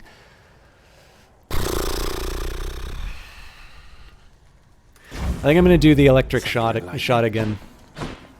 Again, because it gives me the variety and the different attacks that I have. Perfect timing. Hey, sir. Within the depths of Tartarus reside the most wretched of all the shades who linger for eternity within the underworld, whose lord and master is especially unkind to those attempting to cheat death. Lots of wretchedness to go around, I guess. If I may be so bold, Your Highness, I was wondering, what brings you back around this way again? Same story as last time? Look, I have to level with you, Sisyphus. I'm leaving the house. I've had quite enough. You understand, I'm sure. I'm going to the surface. Whew, that is quite an undertaking, Prince. If it wasn't you yourself proposing it, I'd like to call it madness, truth be told. Though, you're just mad enough to pull it off. Well, hey, I hope you make it. Good fortune out there. Sisyphus furtively offers you a choice of benefits. Healing, darkness, Charon's Obel. I think I'm going to do darkness again. Not to worry. Cheers, mate. Ooh, and another key. Bye. Oh, these guys are a pain.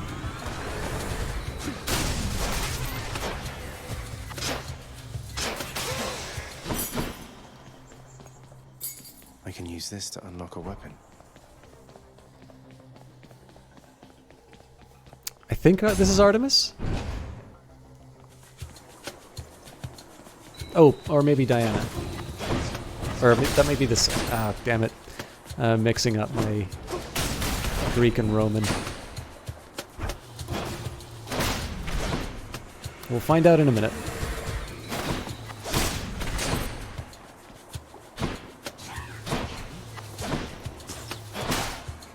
Hello, the Eyes of Sin. I know you've already seen this. So I have a confession to make. Every once in a while, I workshop stuff that I might do on stream, and not only did the Eyes of Sin get to see me play Hades, and she actually had to put... Actually, you really missed out, the Eyes of Sin, because you got to hear me rant on about Greek love. So, but yeah, Eyes of Sin had to listen to me rant on a bit about the Orphic poems and whatnot. Actually, you know what? If I could find my copy of the Orphic poems, would you guys be interested in hearing some of them before the stream is over? Anyways, on top of that, the Eyes of Sin is a friend of Octavian, Octavian Zero, who's normally a Path of Exile streamer, and she got to basically see him stream this game immediately after me. And of course, Octavian is somebody who does this for a living. Heavenly Archer I know of. Well, several, really. Anyway, in the name of Hades, Olympus, I accept this message. Octavian obviously does this much better than me, so yeah.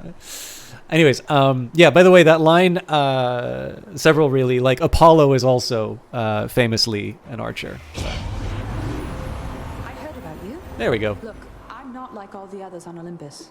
The power of the hunt helps keep me company, so maybe it'll help you too. This game was something he really enjoyed. He kept mentioning eventually wanting to get back to it. Well, they just got a recent patch, The Eyes of Sin. They've added new stuff to it, so. Artemis looks like Aloy from Horizon Zero Dawn. Tell you what, guys, I'm going to take a quick second here. I am going to run to the other room really quickly. Oh, no, hang on. I've got my Towers of Power. They're in my living room now. So just give me one quick second here. I think I know where these Orphic poems might be. I won't read them right away, but I do want to take a quick minute to see that. And of course, that gives me a cheeky excuse to go hit that game button. Again, if you want to buy it on Steam, you can. If you do buy it using that Epic link, though, or if you type in the name System Chalk in the creator tag below at checkout, I get an extra revenue share for that. That's why I'm pushing that so much. But again, whatever storefront you buy it from, supporting games that you like is the more important thing. So it's a favor that you can do. It's a favor you can do for me. But if you have strong feelings about the Epic Store, or you prefer buying on Steam, I would rather you buy the game full stop. and if you do buy it through Epic using my tag, I get a larger share than I normally would. So just give me a quick second. I'm going to see if I can find the Orphic Poems. I won't spend too much time looking for it, but again, I'm like 90% sure what book it is, and I have it really close by if it's the one I'm thinking of.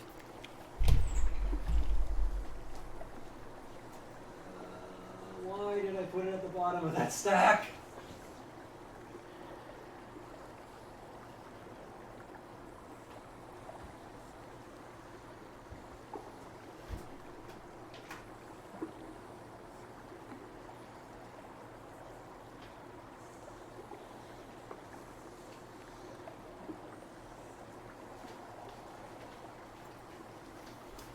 Yes, it's the Derveni Papyrus. Okay, so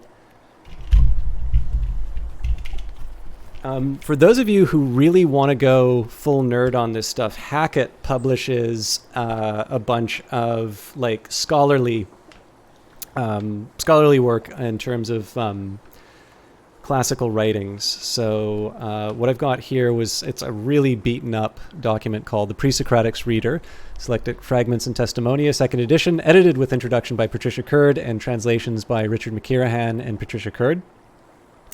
Mr. Jonkster, I'm going to chill out away from the computer for a bit. I'll leave a lurk here, but it's a pleasure to see this game, see you around. Thank you very much, Johnny Big Time. I'll probably be streaming for another hour or 20 minutes or so, so if you feel like coming back, let me know. Thank you very much for the concurrent view. And I'm glad, thank you for picking up the game, and thank you for the donation. But yeah, Hackett also, they generally classic stuff. They also did a collection of the dialogues from Plato. So if you like that sort of stuff, you can pick them up there. Usually you can get them at university bookstores, but also, depending if you're not fussy about translations, most of this stuff should be available free online, although the catch is that the public domain ones tend to be very old-fashioned. So, my attack is stronger with 15% chance to deal critical damage.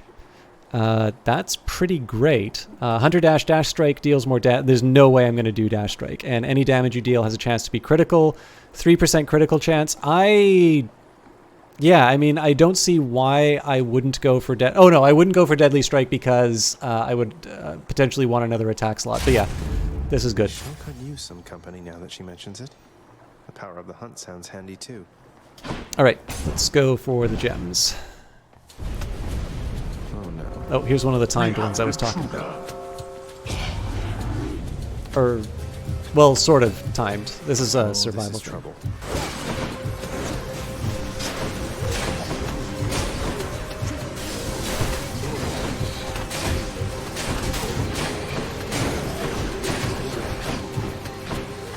So I gotta kill that guy to get my cast back.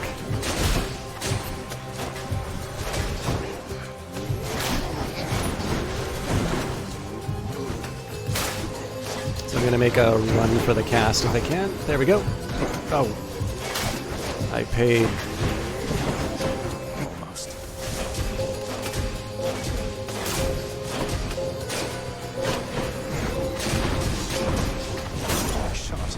Fine, get out.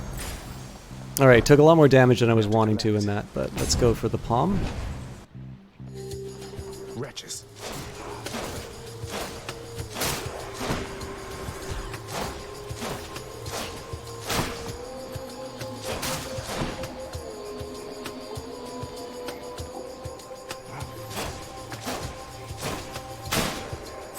Connect Persephone yet, or is that later in the game? Persephone does show up at some point, but not in the way you might think. Well, I say show up loosely. There is definitely a neat story behind this, though. And how you doing, Uncle Cranky? I am not going to tab out of the game because I just went to look for my... Ooh, don't step on the mines. I just went to get a copy of some of the fragments that I think might be inspiration for this game. But for those of you who do not know him, Uncle Cranky is okay, so I say an Australian streamer. He is in fact a New Zealand resident, and I keep forgetting to point that out. I know him through... He is originally from Australia, though, and he's a mod for Outworld, who is a wonderful partnered streamer. Power of the gods. He's been playing...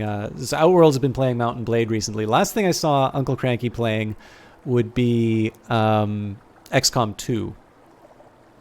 But it might have been... I think you finished XCOM 2, if I'm not mistaken. I don't know what you've moved on to now. Okay, so we can upgrade Deadly Strike, so an additional 28% for damage. So basically, oh, sorry, not an additional 28, an additional 8%. I keep forgetting to apply the Hangover. I should really be working on that. So that's an additional 2, or Electric Shock. Well, that's, I mean, an improvement of 36. So I accept this gift. and I can buy myself some goodies. So passive restore 10% when you enter a chamber. That wouldn't actually be a bad idea right now because I'm a little low. Yarn of Ariadne. So if we were talking about Daedalus, this is the yarn that Ariadne gives to Theseus to find his way out of the labyrinth after killing the Minotaur. And the Ignited Ichor, 20, right, we already turned that down. So next boon you find is upgraded rarity. I mean, that would be very cool, but giving up 70? I'm not sure. We'll do Hydrolite, so I'm at 222. Yeah, let's go for the Yarn of Ariadne. That comes out. Okay, so I can buy stuff. Oh no, I'm going to go for more max life. Did playing Dark Cloud at the moment, but Path of Exile did just kick off a new league. Grinding Gears is New Zealand studio, right? Hey, boss fight. Oh, hello. All right, let's see if I can bring it home this time. You're stubborn, aren't you? Maybe my whip might make you reconsider whatever it is that you're attempting here. Your whip's not been all that persuasive in the past. Maybe persistence will pay off for both of us. Come then.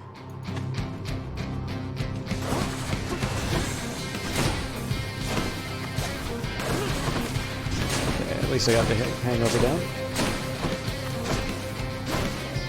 She's gonna whip it.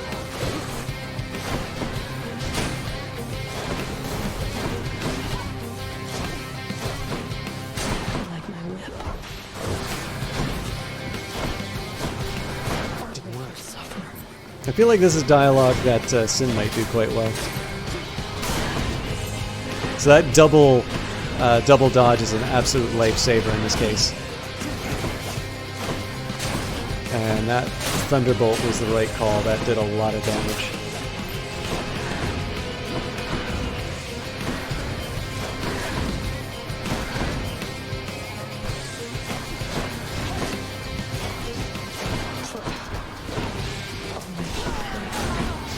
Get out of there!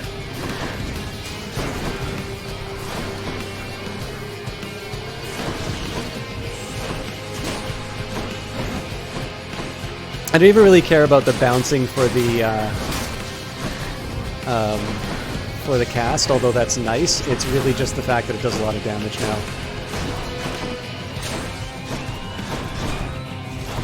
She might try a whip soon. Got caught.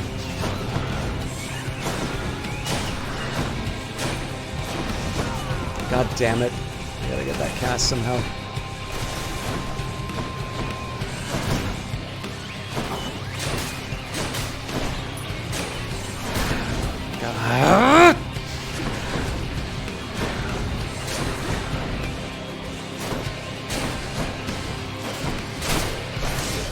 There we go. Some Kiwis work on other aspects too. Act 4 of Path of Exile is kind of a weird conflict moment for you because a dear friend of your boss voices the boss for the act. Oh no, I totally accept killing a friend for it. How you doing, Miles? Well, welcome back, Miles, rather. Alright, that wasn't as bad as I thought it would be, but obviously the boosts I was looking for, those were intended to help me in anticipation of the boss fight. I'll just be a moment, Father. Do bathe yourself in magma when you get to Asphodel.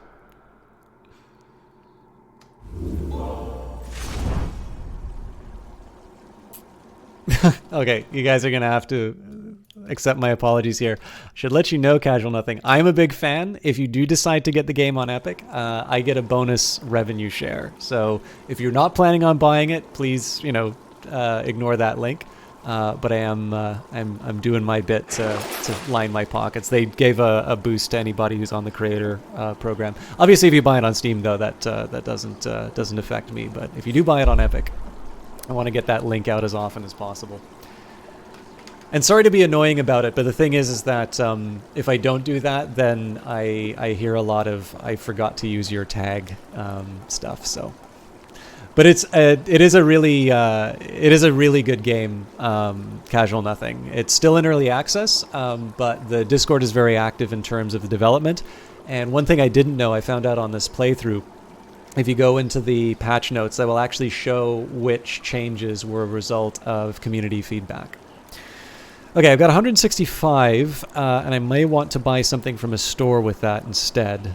So the question is, do I want... So +1 Prometheus Stone will give me an extra cast. Cyclops Jerky gives me extra damage, but I'm going to be sort of on the... I don't really need this for the 3 encounters I'll get. Slain Flows have a chance to drop health items, but I'm already at full health, so there's no point in doing that. That is not true, Uncle Cranky. There is a minority ownership stake in Epic, but the launcher itself is independent and owned by the Epic Store. It's a little bit like saying that you can't use the Paradox launcher because there's a large ownership stake with Tencent. Within the suffocating heat of Asphodel reside the vast majority of those who lived upon the earth and died. There they persist until the end of time. Obviously, Until I crush their bones to dust. Like, I do mean it when I say that everybody's got to make their own decision in terms of what they want to do with the Epic Store. Wasn't this whole expanse once lush and green? But the one I always push back on is when people want to make too big of a deal in terms of the amount of information that Epic takes or something like that. I would actually encourage you guys, if you don't listen to this podcast, let me just take a second to find it. This is actually a really good podcast. I think it's called The Game Designer's Notebook. I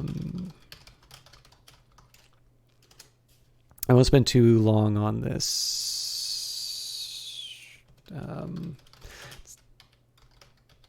It's the Insomniac people. Yeah, the Game Maker's Notebook. So they actually did an interview with Tim Sweeney recently, which if you guys do care about some of this Epic launcher stuff, I encourage you to listen to it. Because as far as I'm concerned, Sweeney's actually one of the good guys in terms of privacy concerns. Epic has been making a really strong effort to remove things like Google Analytics and other services, basically to stop the unnecessary collection of private data by other companies. And he's pretty open in terms of what Epic's overall strategy is in terms of its different products and whatnot, like why Fortnite is the way that it is. Now, that doesn't mean that Epic isn't above criticism. I think it's actually very fair to criticize it, just the same as we should be criticizing Steam and Ubisoft and EA. But the really big one for me is that I think that the dialogue with different publishers, developers, storefronts is only productive when we're having a conversation based on facts. And I know, especially in the case of the Epic Store, there's a lot of very strong opinions which aren't necessarily backed aren't backed up in terms of the claims that are being made. So, if you guys are interested, I don't actually have a link for it, but the Game Maker's Notebook. They also interviewed. Is it Phil Spector's Warren Spector? Phil Spencer, the Xbox guy. He also had a really good interview. What does it show you rising when you're going deeper? Well, we're on our way up to leave the underworld, Miles. But yeah, again, I would definitely... one of the big things that I don't think is as well known about Tim Sweeney, like, he is not scared of engaging with people who are critical of him. Like, if you look at his Twitter, he is pretty much in there talking with people. I mean, he went so far as to agree with an interview with The Quartering until people kind of said, you're kind of giving profile to a sort of a scummy guy. So he ultimately didn't do that interview. But in terms of people who are critical of the platform. Like I think he even says in that particular interview, he's like, if you want to send, comments or abuse my way, I already get it. So, also if you follow him, you get a whole bunch of really nerdy programming stuff, which I don't understand a word of, but it's really fun to see.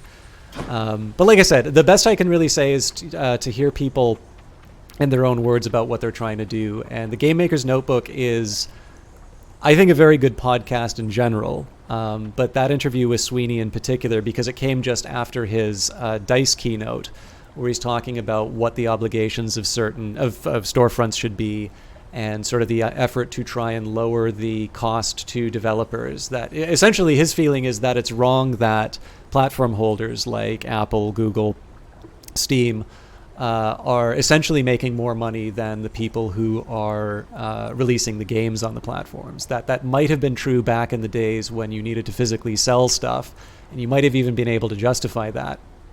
But that now with digital distribution, it doesn't make sense. And so, again, I think people can rightly agree or disagree with his views. But I do think that his is a perspective that needs to be heard, and I definitely think that views like that was bound to show up, I guess. In the name of Hades, Olympus, I accept this message. We at least owe sort of hearing them out and then being able to articulate why we disagree with the approach, because I know people don't like the exclusives. But I don't know. I think it's really interesting to hear Sweeney in terms of what his overall goal is. That interview also has a lot of talk about where engines are going, what their intentions are with the Unreal Engine, why they're making some of the acquisitions that they are. You'll notice that Epic's actually put a bunch of money into Blender recently. And it's really cool to sort of see where they see their company going in the next few years.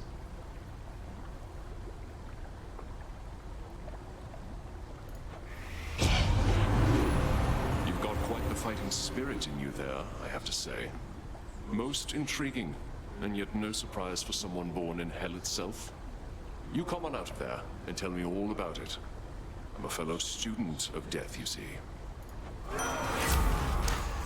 Okay, so we've got Blade Dash. Your dash creates a blade rift where you started, rift damage per hit. Your attack, special, and cast deal more damage. Or Battle Rage. After slaying a foe, your next attack or special deals more damage. I really do like the stack from that. I think I'm going to do Battle Rage. With your power, Lord Ares, maybe I'll get out of here yet. Okay, so I can get some more max health or some money. I think max health is where I want to go on this. We might be able to take it to the second boss. I'm a little underpowered as far as upgrades are concerned, but I think I should be able to make up for. I gotta get a little bit better at timing that. Damn it.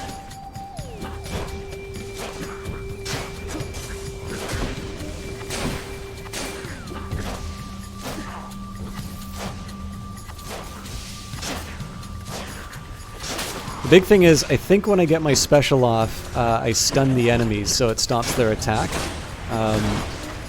But again, I'm not confident enough in my ability to do this stuff to rely on it. Ah!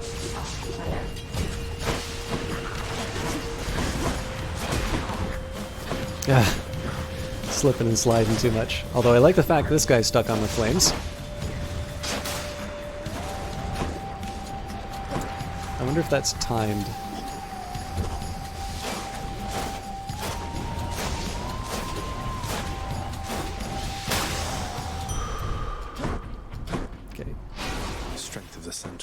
I should be able to get that, as long as I don't take too much more damage, I should be able to recover that through progressing.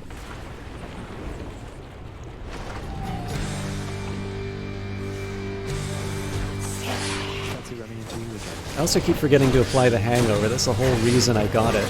Damn it. Oh wow, I didn't know that froze me in place.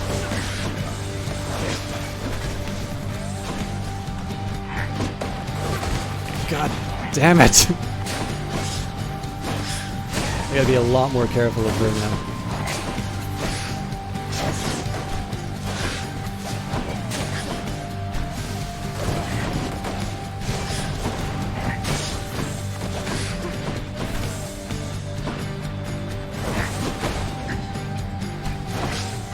don't think I'm going to be able to recover my cast, which is a shame because that does a lot of good damage.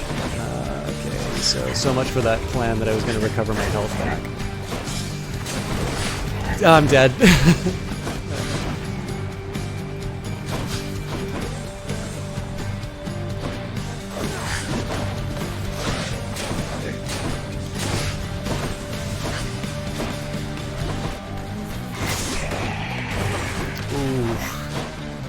Could not really afford that damage.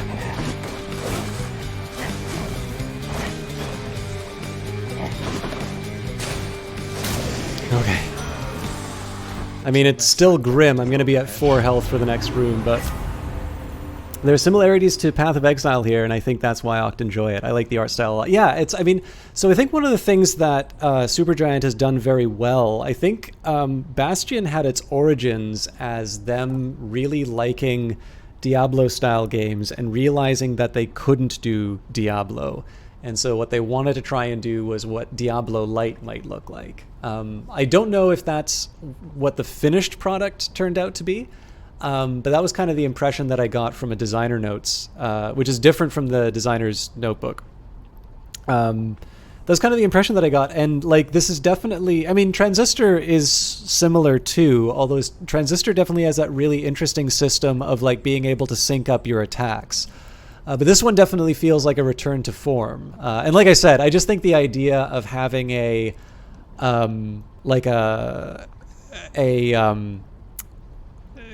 idea of the Greek hero just getting all of these boons from the gods and cool equipment and all of that, it fits a roguelike style really well to a point that, like I said, I can't believe that this hasn't been done before. Okay, so if I want the extra damage... Okay, I can't... Curse of Vengeance isn't going to be happening unless I I get some serious health back. The dash, I mean, the Blade Rift is kind of tempting, but I think I'm going to go for the straight improvements. Yeah, Pyre is very, very different from all the other ones. No way to patch up. Hey, Joshy man, I didn't see that, by the way.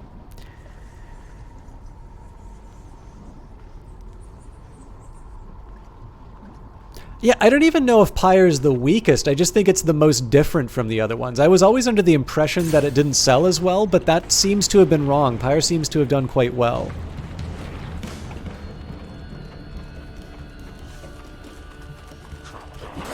I don't know if there's a consensus on that or not, but I would...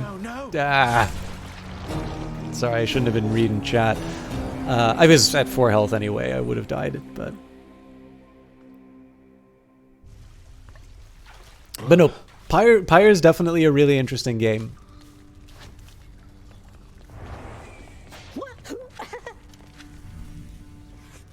Whoa, you just got killed by one of those bloodless Inferno bomber skeleton type guys. Nice! I always wondered what would happen if you just kind of stood around while all their bombs went off. Okay.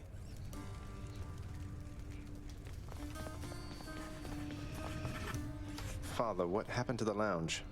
The only place for anyone to have a little fun around here, and you seal it shut. Oh, I had little choice about that, boy. You see, after you fled the first time, Cerberus, why, he was very much upset. Utterly tore the place to shreds. It's now under repair. All thanks to you. You're really blaming me for not minding the dog while I was out and while you all were here. I lay the blame entirely upon you, yes. Who else? It's fortunate that Cerberus has calmed himself since then. Come to his senses, I should say. May you yet come to yours.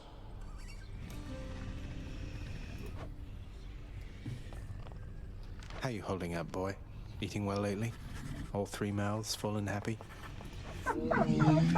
Each terrifying maw of the infernal watchdog Cerberus responds affirmatively, one after the next, as if to reassure the ever-doubting prince.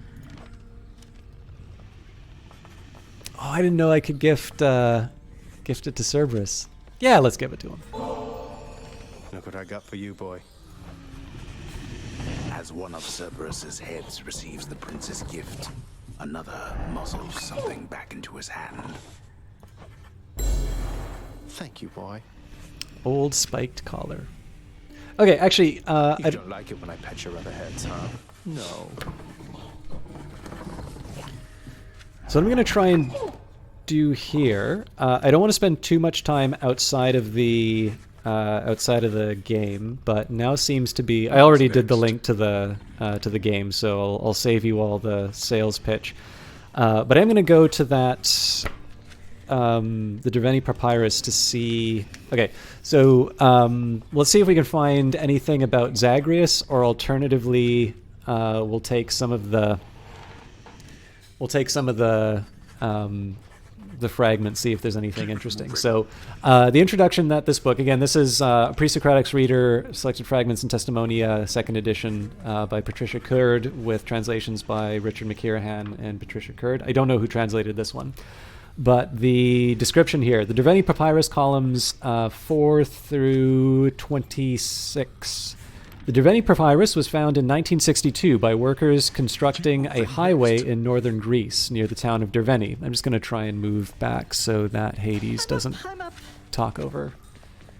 It is a scroll partly burnt and otherwise damaged. It was used in a funeral pyre around 400 BCE, which contains parts of an Orphic poem with a commentary on the poem. Orpheus was a mythological musician and son of Apollo. By the way, you do see Orpheus in this game. There's a really interesting interpretation of him in this, actually.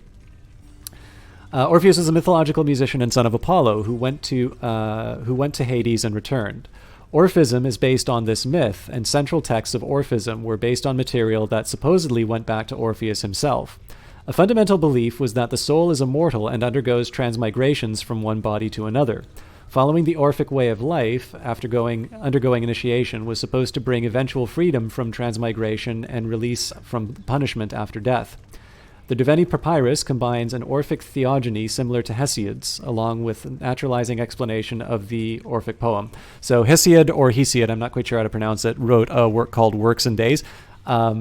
There's actually another one that he did. I think it actually might be called Theogony. The thing that's really funny is that Hesiod, the work that I read from Hesiod, it's full of the stuff that you would think would make really exciting myths. Like you've got people being castrated and the remains sort of being thrown out, and that's giving birth to things in the world. It's actually one of the most boring things I've ever read. It's actually stupefying how good they were turning such exciting material into a boring read.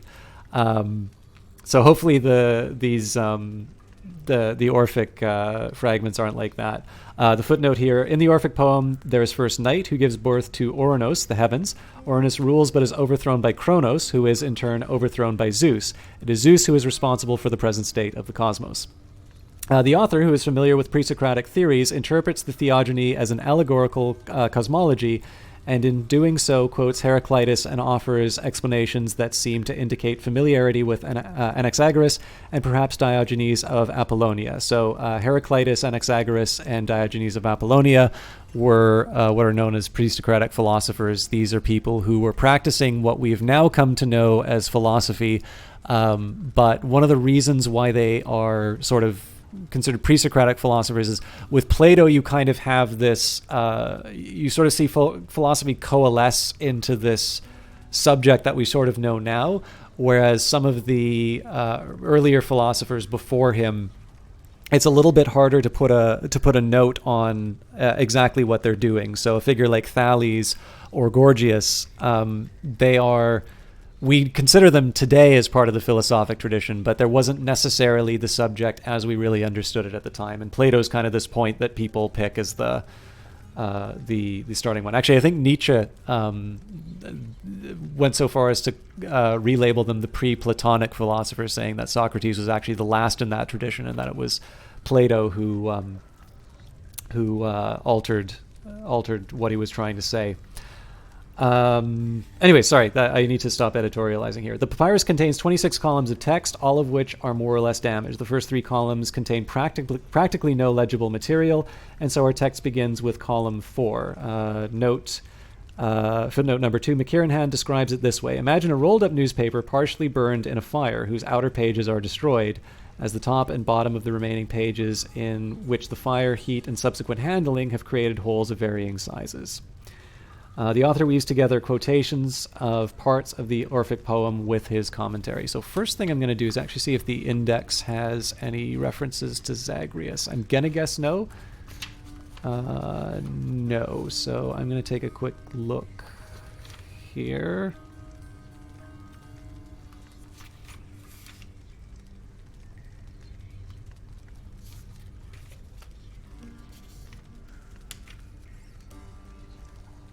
Okay, first, this is like several pages long, so here's what I'll do.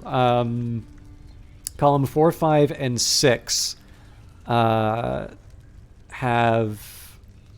It's not that much text, so let's try reading it and see what this is like. So, oh, what was that? Joshua Man says, every time you see Hades gameplay, I'm like, where's Rock?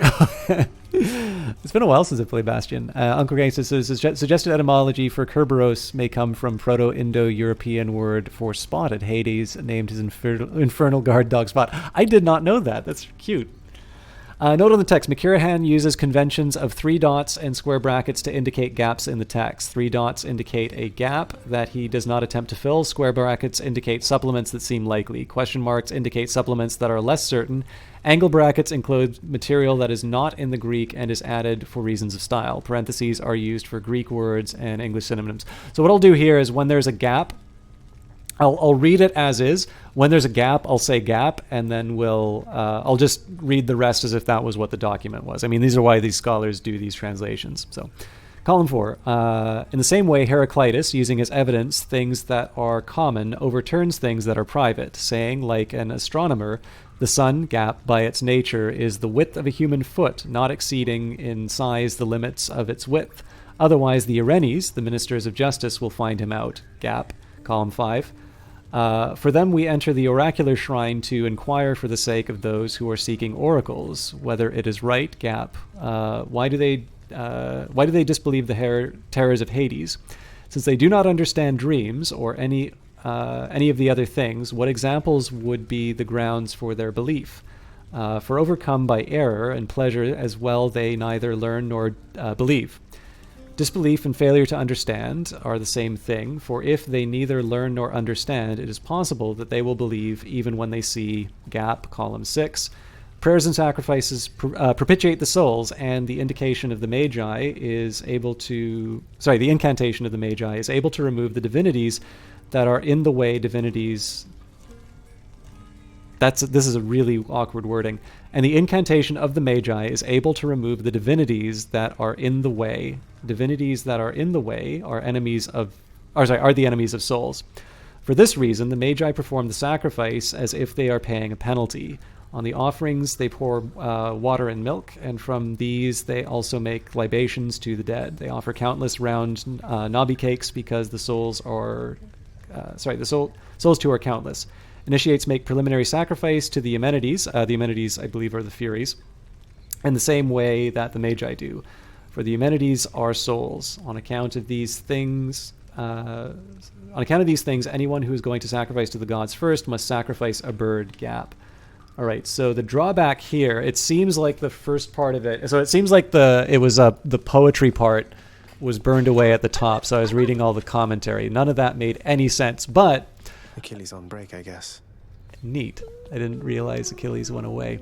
One of the things that's actually kind of interesting about this is when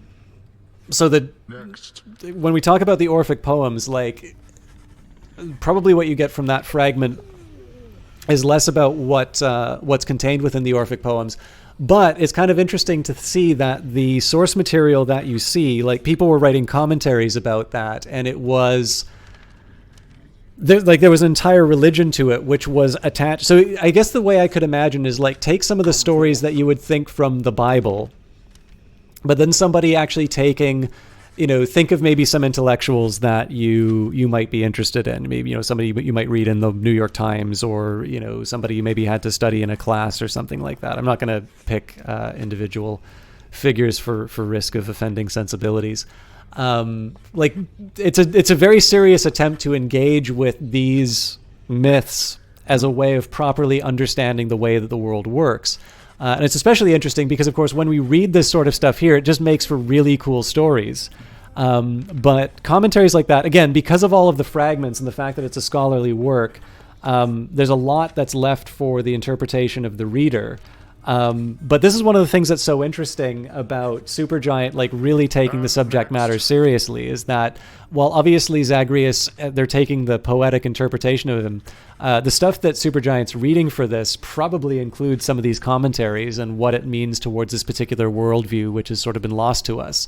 I think the last thing that's really interesting about Fragments, before I move on to back to the gameplay, is that a lot of the stuff that we know from the ancient Greek world is stuff that's actually found in garbage dumps. It's stuff that people threw away because institutions like the Library of Alexandria were burned. You know, all the collections that we had of these works, they were all put in one place, and if that place was fragile to some kind of a destructive event, we lost it. And so a lot of these things that we're recovering are actually from cases where, you know, people were just getting rid of junk.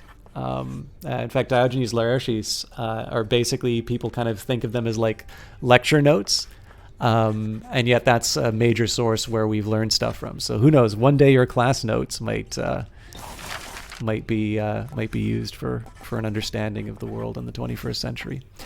Okay, so we've got plunder lesser underworld renovation chambers may contain an infernal trove. How many gems do I have? 10.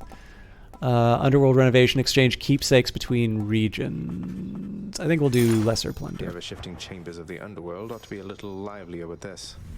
Anyway, sorry. The orders around here. Sorry about the Derveni fragments. Like the last time I read them would have been, you know, one of my first or second year undergrad. So you have encountered setbacks within Asphodel, have you not, child? The bloodless shades residing there are eager to bring death to any form of life. Beware of their infernal power. There's actually a lot of commentary in these fragments. They'd better beware of me. I was kind of hoping I could give you some of the funny stories. Keep moving next. Oh, here's one. He swallowed the genital organ who was first to spring out of the ether. Because all his poetry is speaking in riddles about things, it is necessary to discuss each word individually. Seeing that people believe that generation depends on the genital organs, that without the genital organs there is no coming to be, he uses this word, likening the sun to a genital organ, since without the sun it would be impossible for things that are to come to be as they are.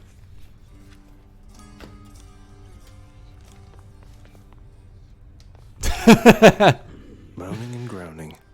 You should have seen the other guy. Have you seen the other guy? Cause of death brawl. What are your sisters up to these days, Meg? I've not seen them around. We're stretched a little thin, as you can see. Some kind of war up there meant lots of business here. I'm left to hold the line and deal with you. Okay, I am fascinated by what war this is supposed to be.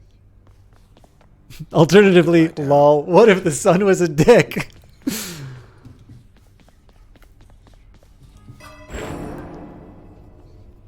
Okay, now might be the time for me to go for Death Defiance.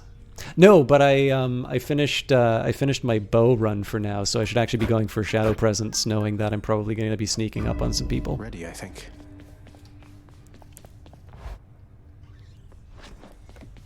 I should go. Okay, so for those of you wondering where stuff like the totems from Bastion were, when new to try. When you give the nectar to characters, you unlock keepsakes. So here we've got the old spike collar. Add 25 health to your life total. That's very welcome. Rank 1, clear 25 encounters with this to rank up. Might help. And we will now equip the shield. You just protect me. So left mouse button to bash, hold and left to defend, release to bull rush, press Q to throw, and left while dashing to dash strike. Let me give you a piece of advice, boyo. You run across a guy like me out there, you just give him a good stab right in the back without a second thought before he sends you crying back to Papa. I'll keep that in mind, mate. The courtyard of the House of Hades is kept neat and orderly, in contrast to the terrifying sprawl that lies beyond. You're talking about Zagreus' room, right? It's not that orderly, really.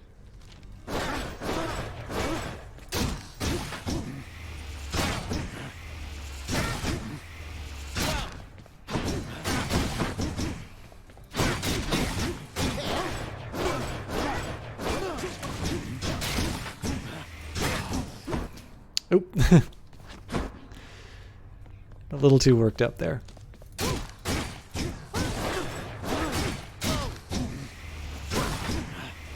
So there doesn't seem to be sort of a flash that happens when I use this shield this way.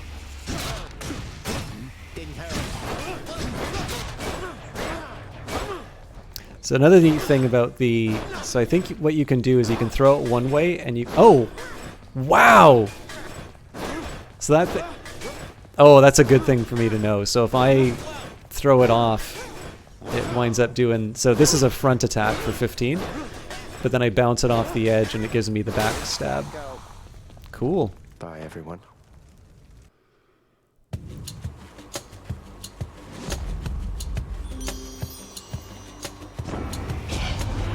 You've had a brush with Megara the Fury, haven't you?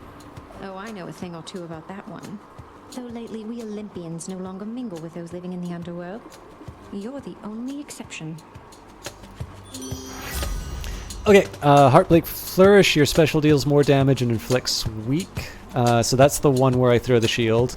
Crush Shot, your cast is a wide short-range blast that inflicts weak and 90 damage. And Passion Dash, your dash deals damage where you end up inflicting weak. I think I'm going to do the Heartbreak Flourish again. No love without pain.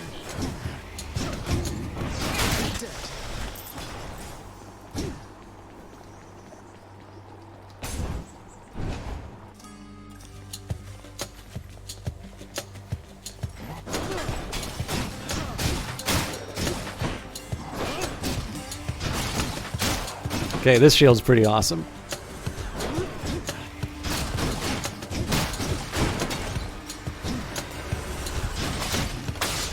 Nice.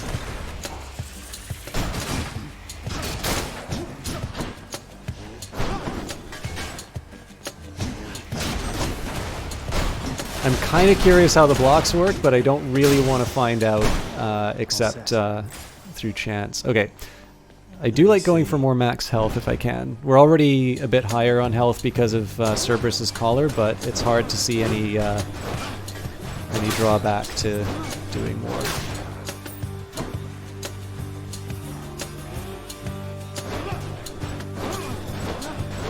This is just unfair.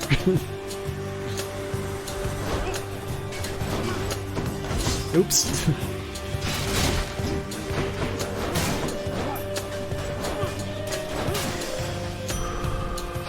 Good for the health.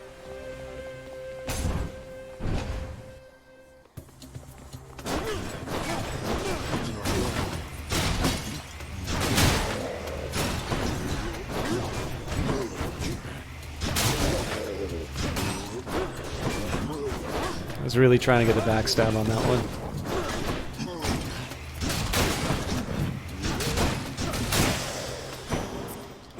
Something for the mirror. Hammer time. How do you do?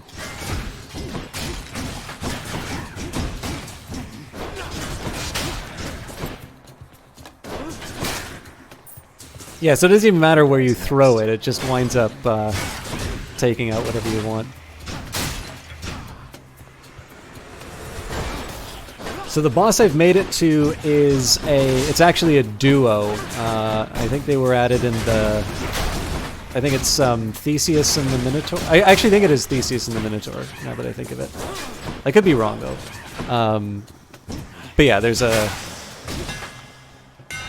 Should put some extra punch into this shield. you do see the Minotaur in this thing. So charge throw holds special to charge your throw for up to 300% damage. That seems pretty great. I mean, this is basically me back into archery territory.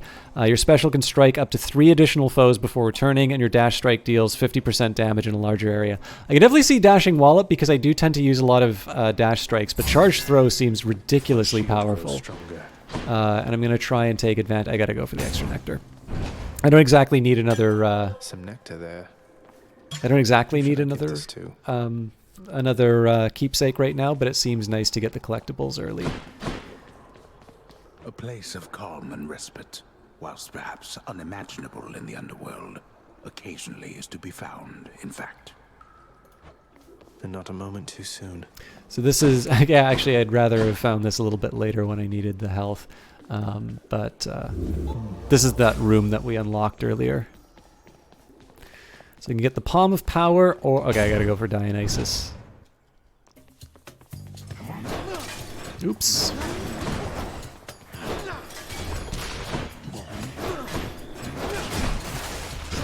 You're mine.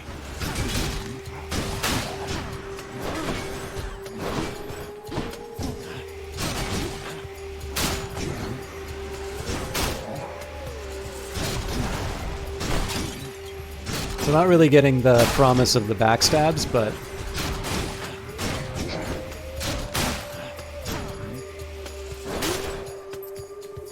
Keep forgetting to do the charge special, so let's see how this goes against the big guys. Okay, it's one-shots. Sometimes I have to wonder, man, what's going through your head? I mean, I know you hear me and the others, but it's so damn dark down there, I can't hear you at all.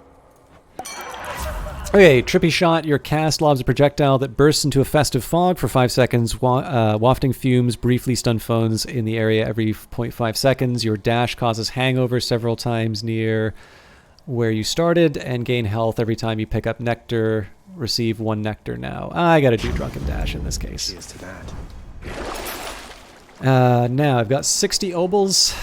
They're almost all timed. I don't have Stubborn Defiance yet, so that's a waste of money. And ensure an Infernal Trove will spawn ahead where possible. I think I'm going to go for that. And looks like Athena's waiting for us in the next room. Ah, damn it.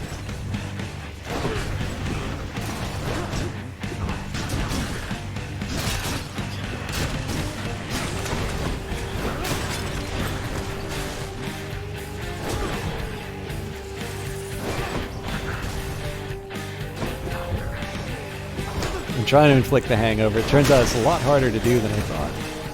Okay, so apparently there's no trove here? The one called Nyx. She is your mother, as I understand? We Olympians rarely consort with the chthonic gods. Though Nyx herself reached out to me about your plight, and I was spurred to act. Alright, Phalanx Shot. Your cast damages foes in a small area and can deflect. That sounds pretty good, except that I don't think I'm accurate enough with my cast to really get the benefit of the deflect. I mean, but doubling the damage of my cast is nice. Holy Shield, after you take damage, nearby hero, yeah, that's not worth it. Bronze Skin, resist damage from foes' attacks. I think the Phalanx Shot is the right call here. You're getting dunked on by colleges? Are you applying to colleges right now, Miles?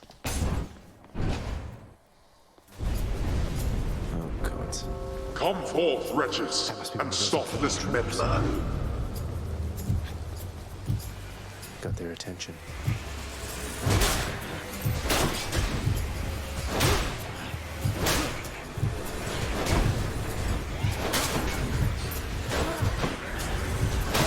Fine now.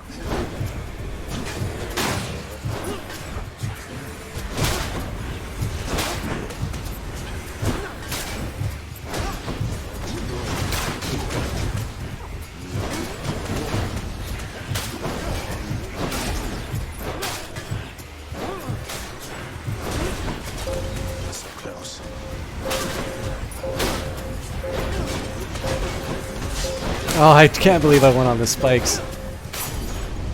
They have their chance. Peace and quiet. Alright, here's the trove. So restore up to 125 health. That's not worth it at all. I mean, I paid for it though, so. He's there. Get him.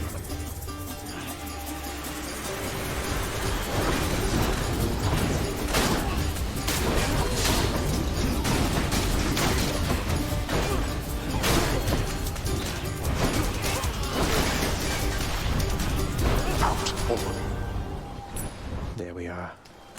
All mine. Okay, we'll do the Palm of Power. We're technically done applying. Oh yeah, that is not a fun wait to go through. I do wish you best of luck, Miles. This is one of these things that I have been rightly called out on, okay, this is going to sound like a humble brag, but I don't have a better way of putting it. Somebody has called me out when I say this, like, yes, but you went to a good university, so you can't really say that. But I can, if you want, I can point you to the academic research that says it is definitely not the school that you go to so much as what you put it. Like, maybe I could put it to you this way. Economists certainly can't be faulted for not measuring their own stuff.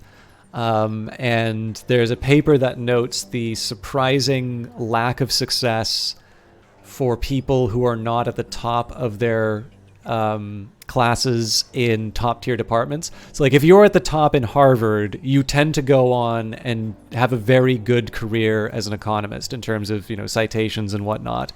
If you're like in the middle of your class in Harvard, it's actually not as clear about you being a superstar. But what they do notice is the people who are at the top of maybe say like a state college or something like that actually do tend to move up and wind up higher placed in other institutions. So there's definitely something to be said for applying yourself. And I mean, for what it's worth, like I didn't immediately go into university. I probably would have sucked too if I immediately went into university. I actually worked in film for a while before I went to school. So it's like I said, it's never a great feeling to have to wait for those applications. Almost like doing a job search where you're always hearing no until you finally hear the yes, and usually your first choices are not necessarily the ones that you hear back from. But I can definitely say like you will, if you're dedicated enough to want to go to a college and apply yourself towards it, wherever you wind up, you know, as long as you continue to apply yourself, you will generally turn out okay. Although do let us know when you get in. So I can get a 53 damage. Well, see, my special deals more damage. That's on top of the plus 300, so... They must have lots of these upon Olympus. Or plus 300%, rather.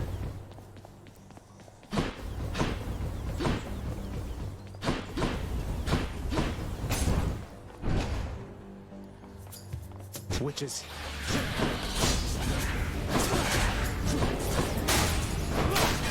Oh, now I see why this is good for blocking stuff.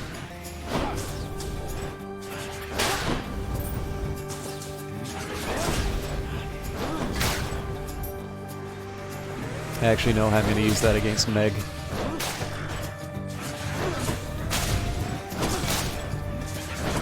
And don't come back.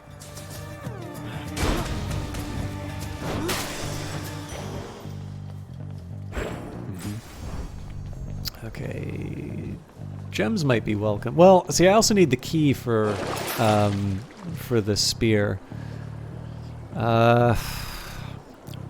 Trove really wasn't worth it last time. I think I'm going to skip by. I will go for the key just so that I can unlock the rest of the arsenal. That way I can focus on gems in future runs.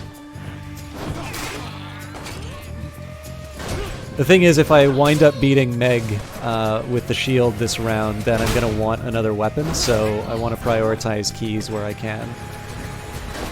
Oh, crap.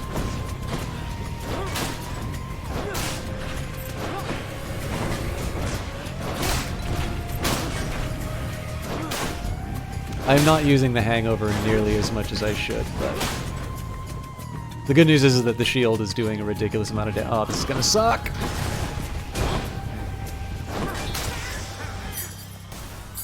This can unlock something back home. Okay, I think we need one more.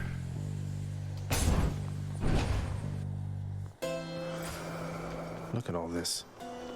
Indeed, we're actually in really good shape for the Meg fight. And for some reason, I'm getting more stuttering. Hey, Charon, if there happens to be something really horrible awaiting me beyond that door, then give me a sign, won't you?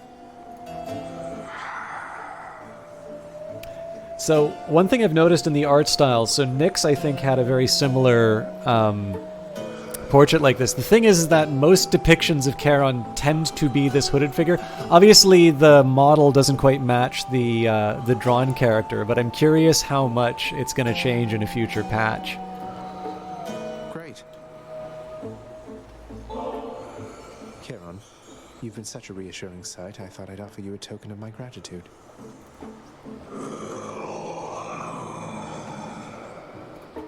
Wait, you don't have to give me something in return. It was a gift. Though, you're insisting, aren't you? I don't know what to say, mate. Okay.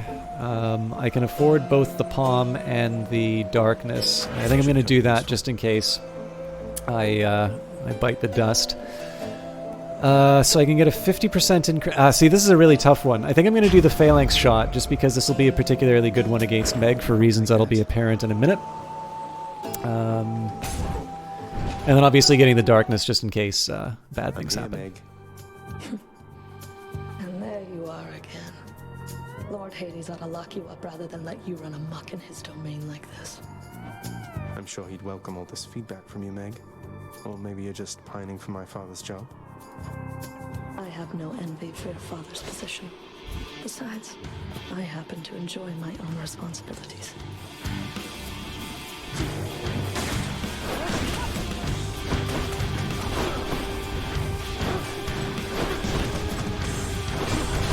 You've got a lot of nerve. Why won't you get... I'm not going to get fancy on this one, I'm just going to dodge it. You bastard.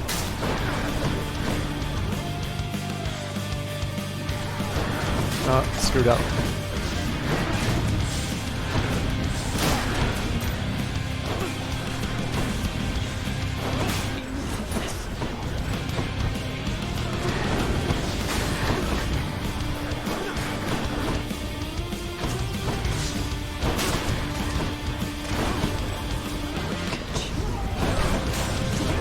That's one time I wanted to get the...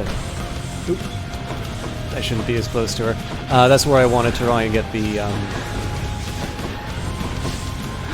was trying to inflict the hangover on her. I took some unnecessary damage there, but... So yeah, I was trying... When she was doing the shmups style attack, I wanted to throw the reflector back at her. My weapons can grow even stronger now.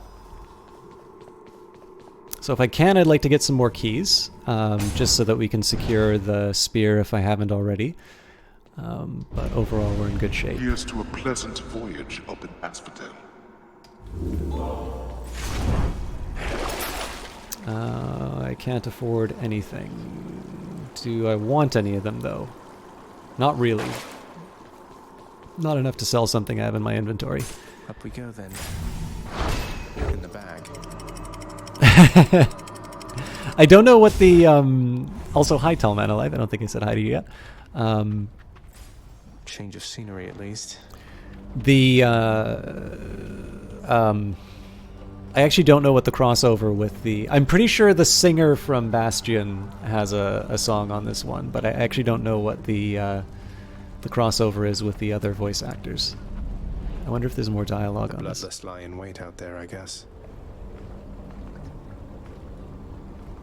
Yeah, I should probably try and get the view of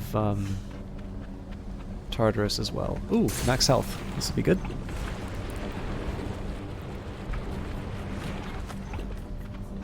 I'm curious, what do you guys think of this? Like, I'm a huge fan of the game already, obviously, but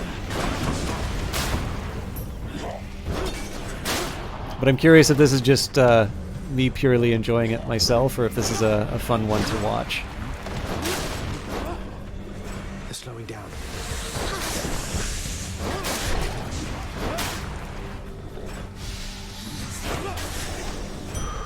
Phew.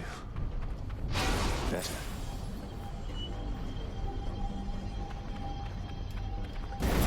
Take what's mine. Okay, so I gotta take these guys out as quickly as possible so that I can get the maximum amount of darkness. This one's really close to me though, so I want to be careful. You kill me, I kill you. I'm not gonna get that much out of this, I don't think. It seems I need to look for Could have been worse. There. So I think I did say I was gonna prioritize keys. We'll reconsider after I get my last weapons, but...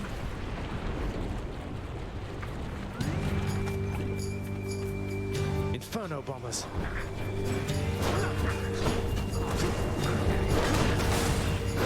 That cast is really slow. I don't know how practical it's going to be to use it. I've also not been taking advantage of the damage boost. I think it's because the enemies have gotten a bit tougher, so...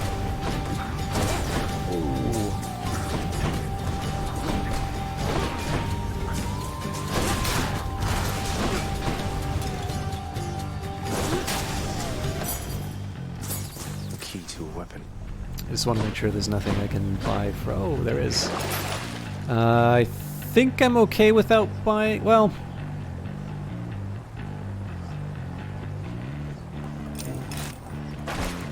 I'm feeling pessimistic about the run. Although it'd be fun if I can show the next... Oh, hey! Hermes. Or... no, Mercury's Hermes.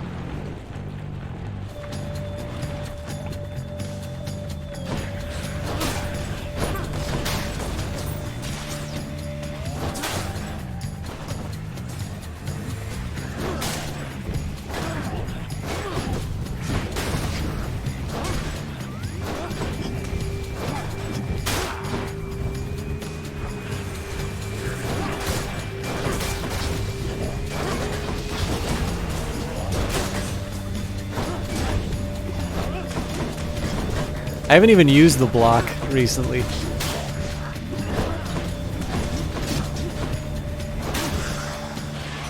Gus mark, almost like a bat wing.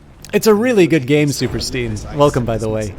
And I mean, I think one of the things... I was talking about this before. I didn't realize in the patch notes they talk about the community contributions. I know the Discord's really active, but I think one of the things that impresses me so much is how they're really demonstrating what the value added from having the community come in and bring in the recommendations are. Because it's very rare for me to, like, if somebody asks me, I'll usually give really detailed feedback, but I rarely don't offer it sort of sight unseen. So it's really cool to see them be so active in terms of promoting it. But I mean, again, the game is already really good in this early state. So here we go. Hey boss, found you. Good. Hermes at your service. Pleasure. You are the talk of Olympus. Normally I wouldn't get mixed up, but for you, I'll be making an exception. Now come on, we've both got places to be. One thing that's interesting, so obviously Hermes in Roman religion would be turned into Mercury, but somebody said that commerce, the etymology of it is actually Mercury, and it's really interesting, especially when you consider modern concepts of finance.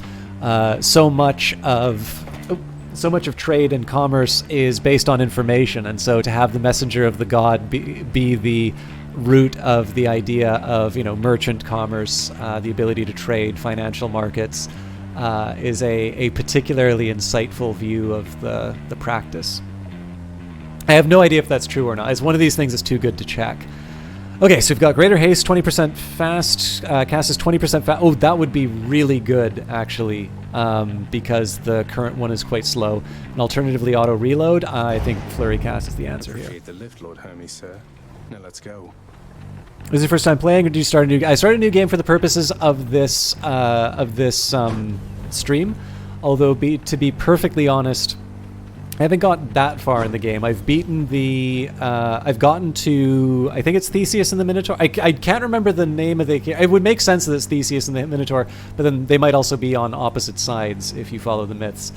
Oh, hang on. It's both Dionysus and Aphrodite. I could see myself going for Aphrodite on this.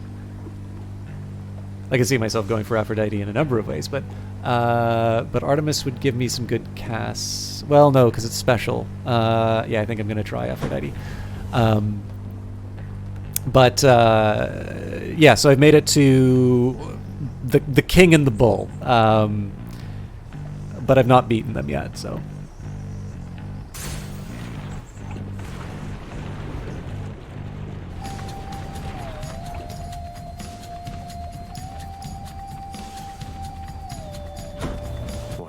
the other. Oh, cool. I didn't get to... Oh, trial look interesting. How thoughtful. Heart-based strike, your attack deals more damage and inflicts weak. Dying lament when foes are slain. Okay, this one actually wound up being really strong last time. And after you take damage nearby, yeah, we'll go for that. Let's break some hearts. Dionysus grew displeased. Me given the choice. I thought I had you sorted, man, but maybe you just don't appreciate the finer things. Sorry, Dionysus. He's angry now. I had no idea you could anger the gods. This is the first time I've had to do one of these trials.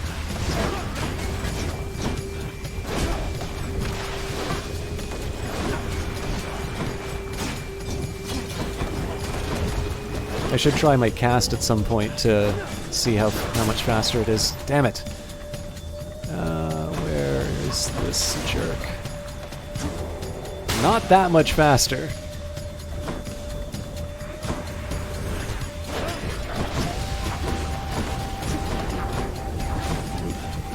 It is preferable not to stand in the fire.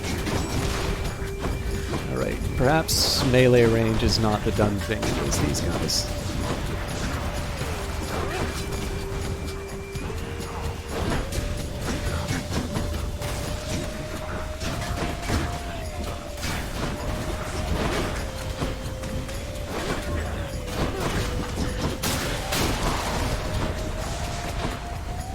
Been a while since I've gone against these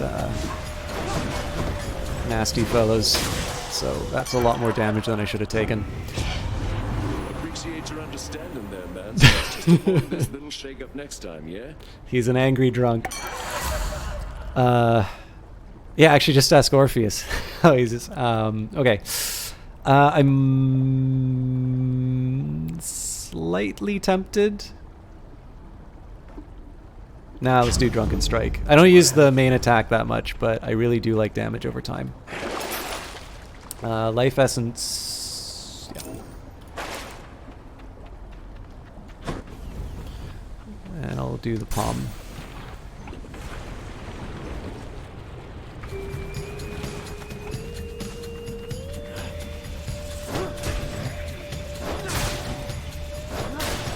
Spreaders.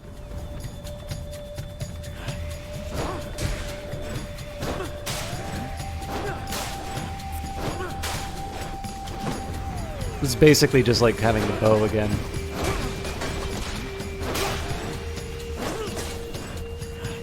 The one thing I do like about the shield, I don't know if this is true of the the bow as well, but the ability to cut through the attacks. I gotta get out of there. So basically, I know I can sort of stand my ground when these guys are firing at me.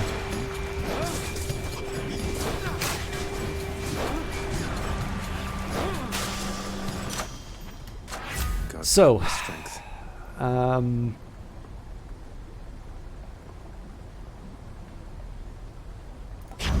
Heartbreak Flourish. So there's that key I was wanting. Yeah, let's give it a shot.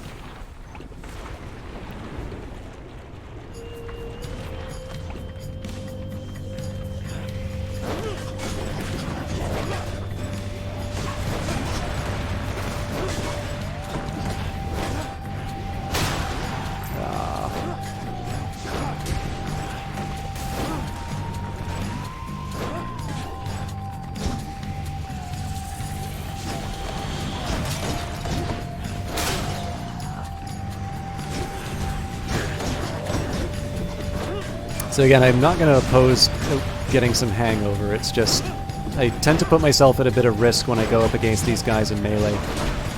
And my shield just does, or the throne shield just does so much damage now that it's really hard to justify any other attack.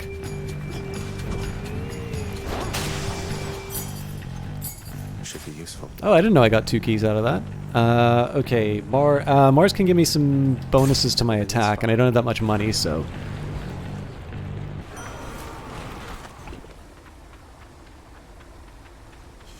That's a nice bit of sound design. I actually never heard the... Having traversed the flaming river Phlegethon to gain this vantage point, relentless Zagreus must now confront a foe of unimaginable savagery, who lies ahead, awaiting patiently its time to strike. Way to spoil the surprise, old man. I may not make it, Super Steve. Help you near as much as I, my hellborn kin. Compare the gift he gave to what I offer you. Okay, Battle Rage. After slaying a foe, your next attack or special deals more damage. Urge to Kill, attack, special, cast, deal more damage, 8%. Curse of... I think I'm going to do Urge to Kill. I'll take the bird in the hand on this one. So, Sean, I think you said you haven't seen this enemy, so this is a fun one. It's not my favorite boss fight, but it's a neat one. And I've never done it with the shield, so this will be a learning experience. Oh, that's right.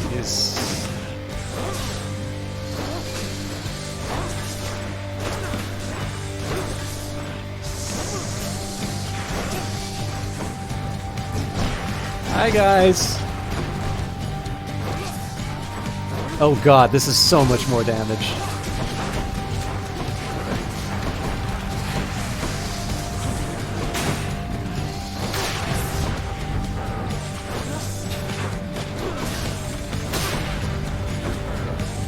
I don't want to jinx it, but I see it really... It seems really hard for me to lose this one.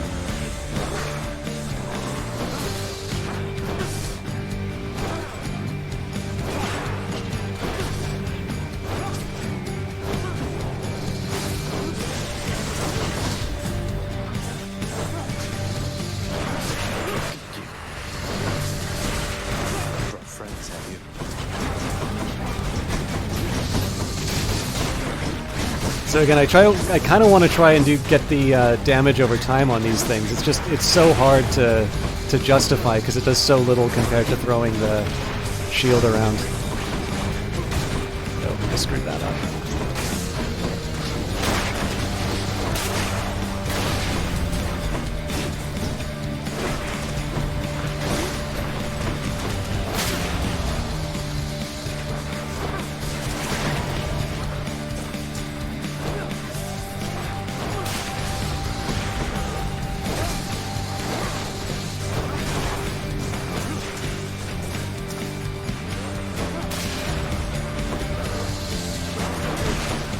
For those of you who are fond of Greek myths, I'm asking this because I don't know, not that I can read chat right now.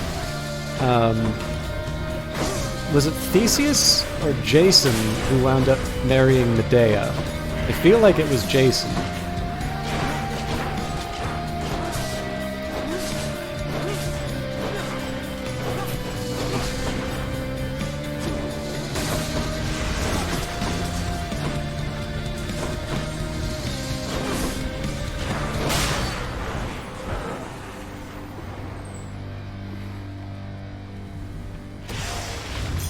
You'd like chopped off? No? Should fetch me something good back home. Cool. This is the furthest we've gone on this save.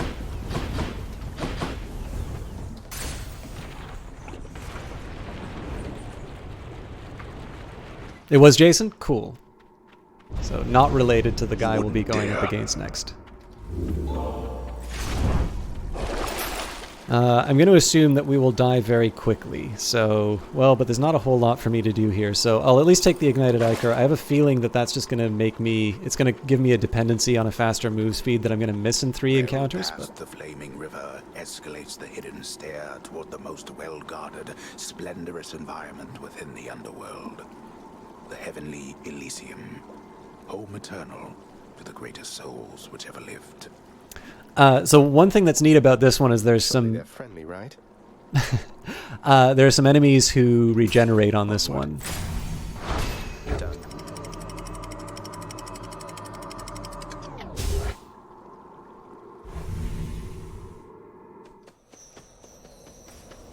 The fields of Elysium. The rare heavenly splendors of Elysium, reserved for only the most great of mortal souls, spread forth luxuriantly all about the fire-stepping prince. Luxuriantly? Really? One thing I really like about this too is, especially after going through place to have to smash my way through. After going through Asphodel, this is already a really beautiful looking game, but this particular area is incredibly nice to walk around in after the previous environments. It just keeps it really fresh. That eyeball, is that him? So those eyeballs that show up are, you have to kill them pretty quickly, otherwise they come back. I've never seen these pink ones before, though.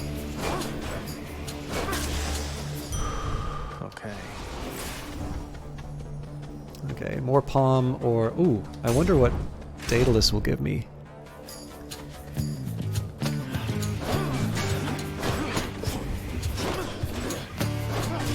Yeah, super. I mean, people who've been watching from the beginning are gonna think I'm a broken record here. I really should not stand in front of this guy's spear, or at the very least, I should put up the shield.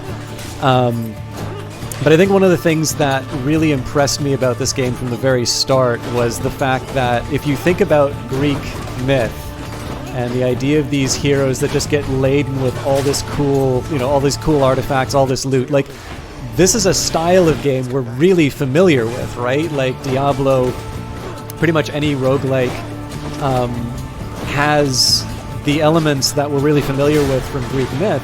And on top of that, Greek myth is certainly no stranger to gaming.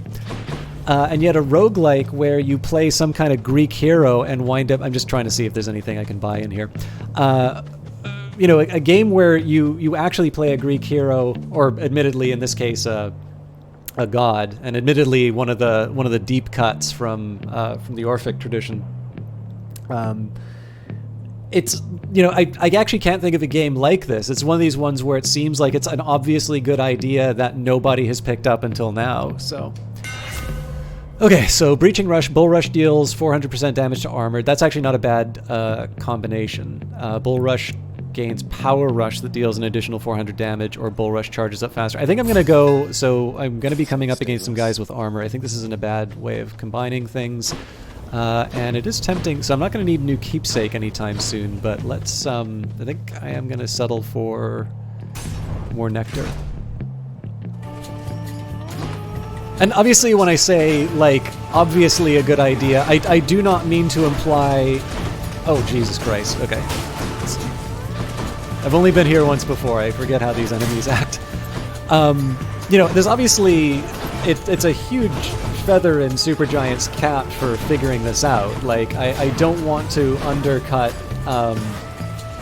how impressive it is that they were the one to... Like, this is basically what you can say about every good story. Like, all of the story, it's kind of that trait that you see in a lot of writing books where they talk about endings that are sort of surprising but inevitable. And again, if I'm in a Greek mood, I can say it's like, think of the story of Oedipus. It's like, of course it ended that way. How could it have ended any other way, right?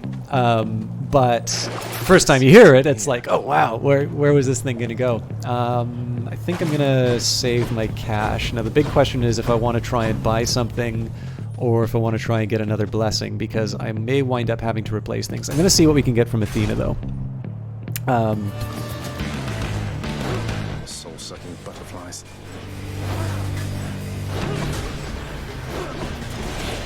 Oh, this is one of my favorite tracks. This song here is actually, I'm pretty sure... Oh no, actually... No, I'm mistaken. This is not the song I'm thinking of. I'm trying to get rid of the eye guys before they resurrect. Also, I want to try and bull rush if I can to kill the armor. I'm not immortal. I gotta... God damn it.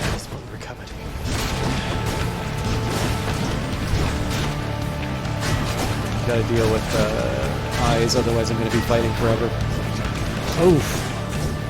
Should have paid attention to that.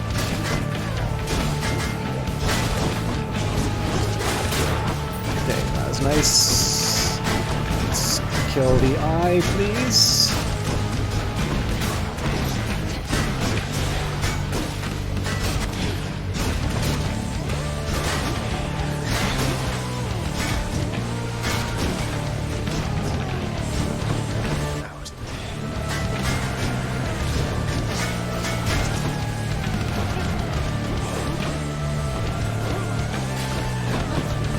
to stop standing on stuff that'll kill me.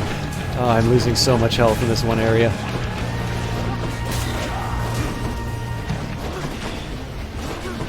Okay, I'm gonna prioritize targets where I can. Okay, one down. Try to deal with the eye where I can.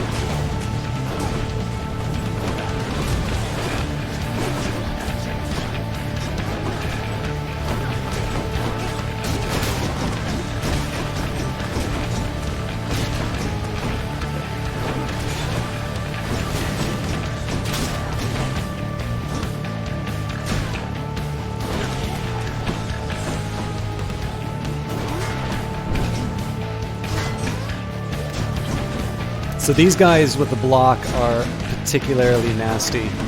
It's one of the reasons why I want to try and go for something that breaks armor. Mind you, doing lots of damage also breaks armor. So, sinister ball of butterflies. okay. In the name of Hades. I gotta see if I can find a way of healing. So I've got Blinding Flash. Your abilities that can deflect also make your foes exposed. Exposed victim takes more damage when struck from behind. I'm probably not going to get that. Holy Shield. After you take damage nearby foes and briefly deflect. And Sure Footing, resist damage. None of these are really all that exciting. We'll at least do Holy Shield so I get something to show for my efforts. But Aphrodite or Mars? I mean, we all know Vulcan got Aphrodite, and then Aphrodite cheated on him with Mars, and he wound up creating a trap to put them together. Who do I feel like seeing? Mars gives me more base attack, so...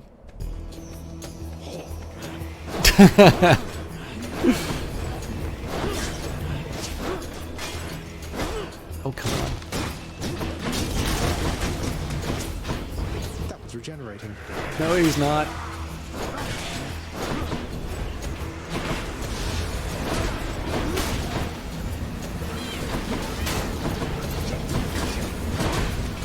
Go away!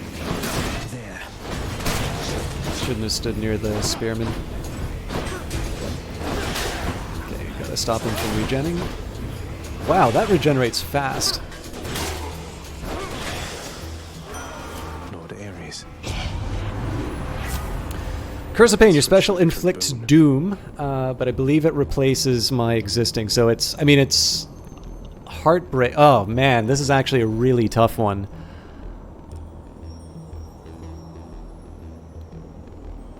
So after a brief break, it's tough. I think I'm going to do Battle Rage, though. This means war. And let's upgrade what we already have.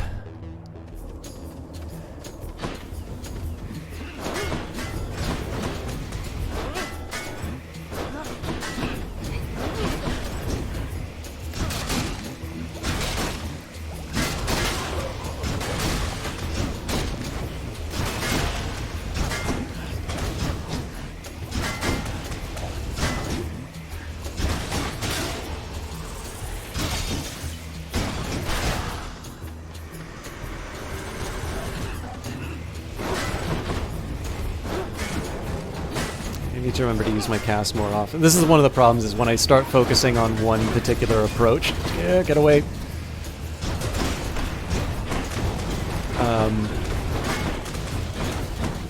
Everything on this screen I hate with a passion, and I can't decide which one I want to kill more. Well, this guy now. Go away!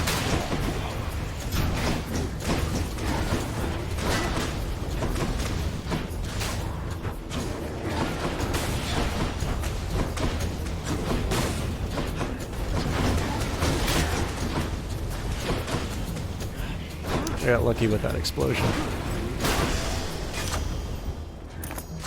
Good enough to eat. Okay,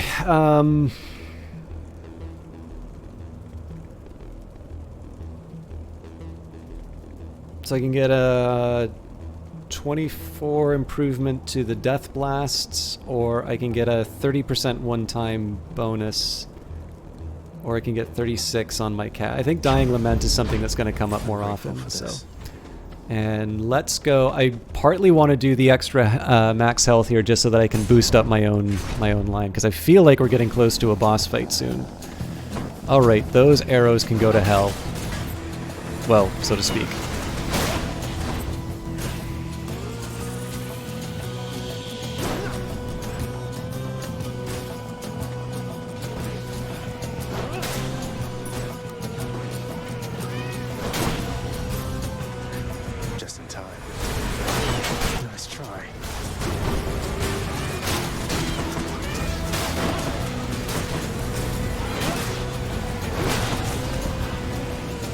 I do want to try and get my cast back, but not at the risk of taking unnecessary damage.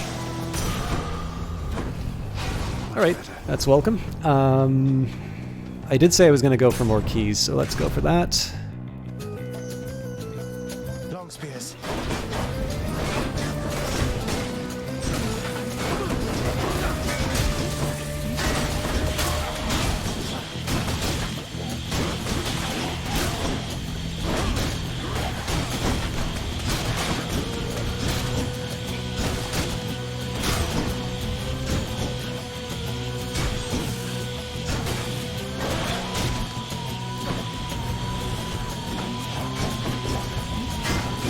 So I gotta whack him with the shield a bit. Okay, I don't know what the hell that just did, but I'm scared of it.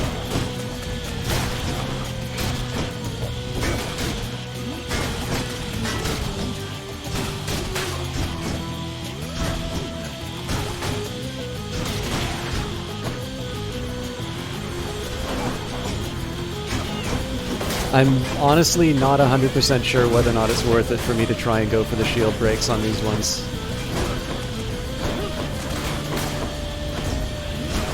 It is kind of cool to see the Athena effect go up. I don't want to have the Athena effect go up, but it looks really cool when it does come up. But yeah, honestly, like throwing the shield, number one, I don't even need to aim that well. And then number two, it does... Ah, damn it, who's... Alright.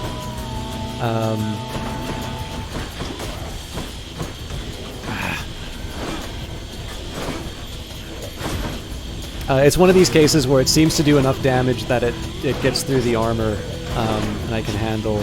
I need to start paying a lot more attention. Yeah, so like one shot with that shield was enough to take out that thing's armor. That's maybe not the best example because those are relatively weak.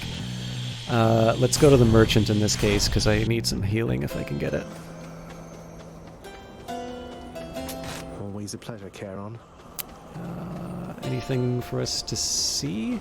I'll probably get the palm as well. Oh god, I'll get everything. Oh, there we go. It's not gonna happen. If you like my stuff, you have to follow out of the goodness of your heart. The great Elysian Stadium looms tall above the rabble-rousing prince, as if to goad him into such a competition which he cannot hope to win. Cheers for the vote of confidence, old man. No, that old man knows exactly. He's seen my previous playthroughs.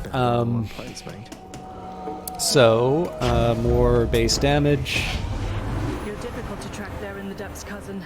Though the boatman Charon, thankfully, is proving of some help. And... Spent Spirit. Your foe's ranged attack projectiles are slower. Blinding Flash. Your abilities that deflect make foes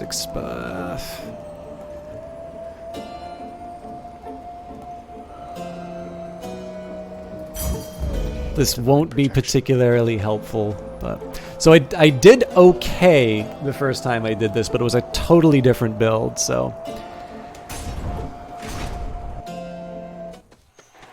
Oh, wow. Plus side, music for this one is really good. It is Theseus! Not one more step toward the light of day, so long as I am here. 2 against 1. Seems hardly fair. Ah, well. Let's kill him and be done, King.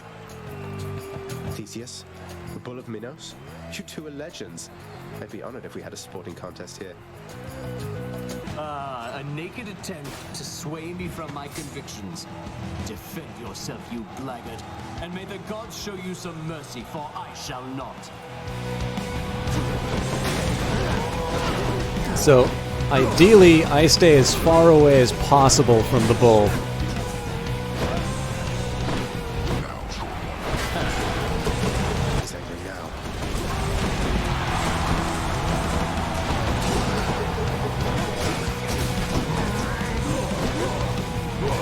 Damn it!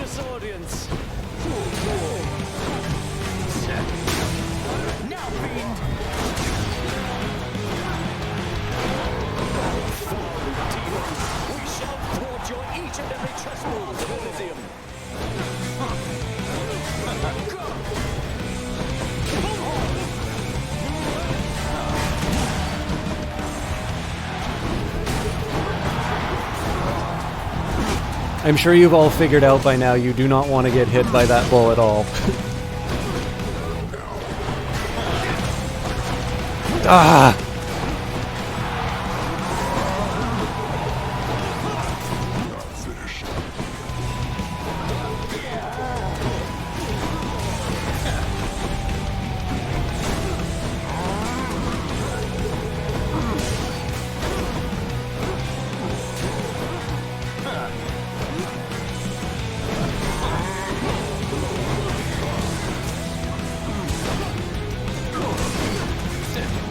Paying attention, so it signals when Theseus is about to throw a spear at you with a little target over your head, but if you're too busy trying to dodge the bull, it's easy to forget, and then I just let him charge into me. There we go. If I can take one down, presumably I can focus on the other, but easier said than done. Definitely hurting.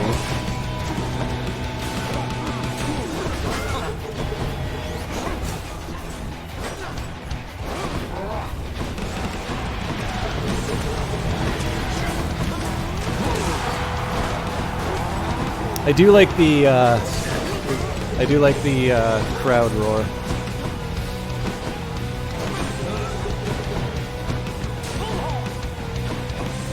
Minotaur back in sight.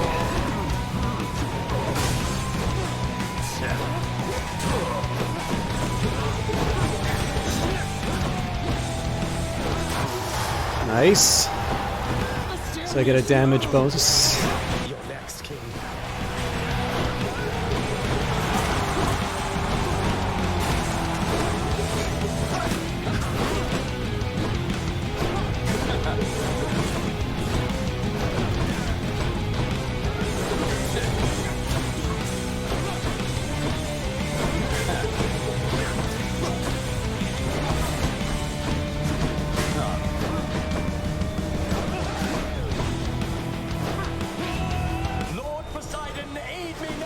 God damn!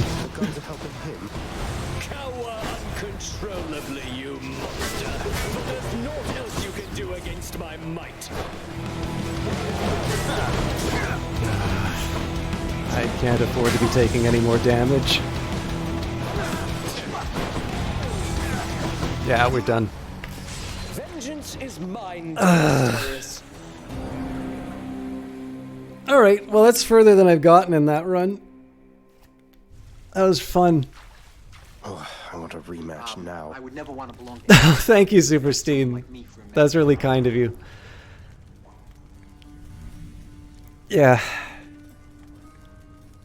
I kind of want to do one more run, but I'm also, like, it's past midnight, and I'm a little bit over the time that I normally do.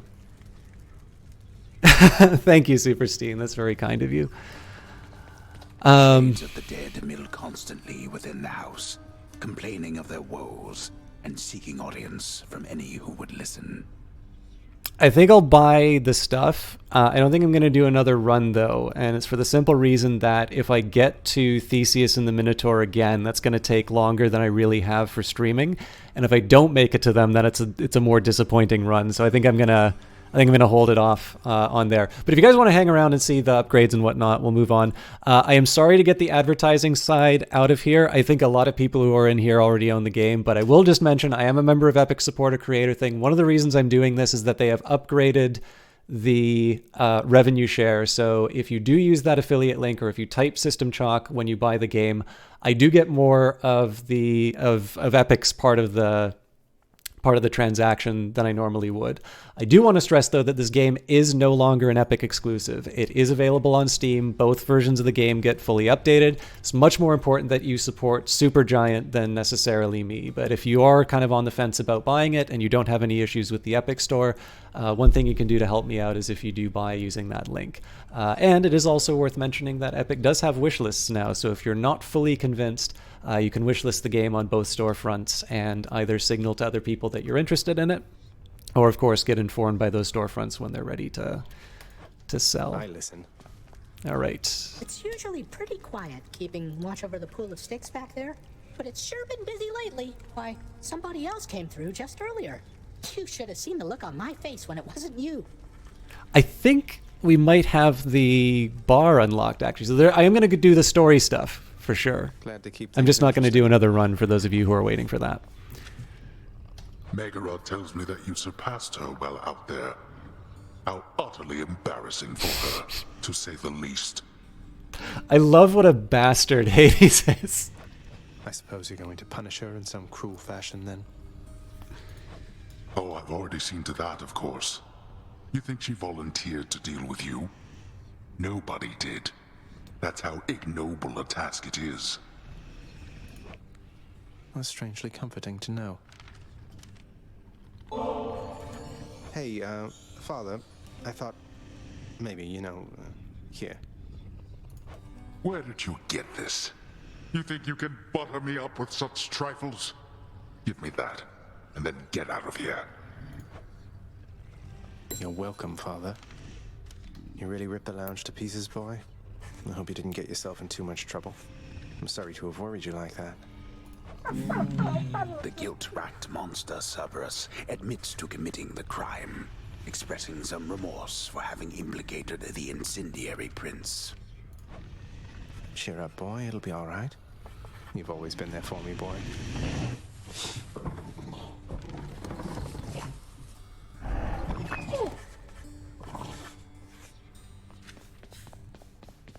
You're back.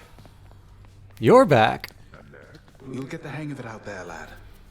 For all our sparring practice, there's no teacher like the real thing. Now then, I have something for you. What, wait, you're giving me your codex? I can't accept something like this. Oh, good. This gives me some stuff to read. Please, I insist. I want your love of history to grow, not just your love of warfare. Besides, maybe you can finish out the rest of it. I'm grateful. I always kind of like the idea, too, of Achilles being the one who gives you the codex because, somebody's very concerned with posterity. And, even though he's one of the greatest warriors, I just really like the idea that Achilles is the one keeping the record of your encounters. Anyways, Achilles, I see no reason to regale you with stories of my past. Suffice it that I fought as bravely as I could alongside many of the finest men the world has ever known. Sisyphus, most of those who were in the highest form of punishment in Tartarus committed acts I hesitate to commit to the page, though Sisyphus is an exception to the rule. Asterius, this is the Minotaur. I actually did not know the Minotaur had a name. In life, the wretched abomination known as the Minotaur was feared across the coast of Greece. Those cast into the labyrinth in which he himself was trapped had no hope of escape. Indeed, Daedalus almost did not escape his own labyrinth. The fearsome multi-headed hound... Sorry, this is Cerberus. The fearsome multi-headed hound of hell is really not so bad as his deserved reputation otherwise would lead you to believe. And Skelly, the animated skeleton, and I, we seldom get along. He's too talkative for me, and spouts such simple condescensions to all those in earshot, seemingly as though he were an expert in the ways of war. I'm assuming this is Achilles writing it, but I might be wrong. The chthonic gods... What is there to say about the master? Master not just at the house in which I work, but the entity of the... This is definitely Achilles writing. The house in which I work, but of the entirety of the domain beneath the earth, the place we all end up after we died. He is a god of character, I have to give him that. In life I once served someone who reminded me of him a little, yet even the kingliest of mortals pales in comparison. He's talking about Agamemnon. Suffice it then to say that the Lord Hades takes matters of his fate-appointed underworld in utmost seriousness. So you unlock this stuff, as it says here, by having conversations, which I like. I mean, again, it gives you a reason to continue seeing the story stuff. It's a nice reward. Nyx, Mother Night, we like to call her, though rare is the occasion when she dotes on us. She has her many, many children to look after, many of whom reside now in locales well beyond my reckoning, and perhaps even beyond hers.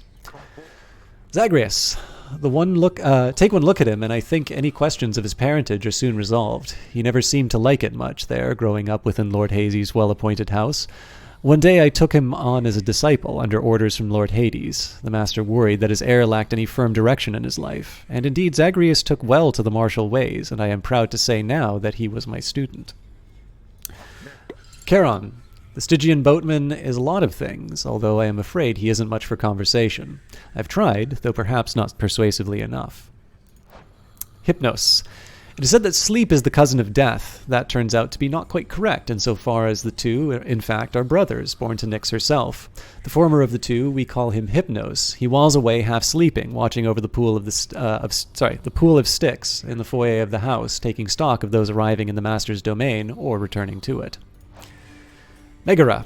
The ancient Fury sisters deal retribution for eternity against all whose lives unspeakably befouled the lives of others. They each seem to relish their grim work, though none so much as Megara, the first among them.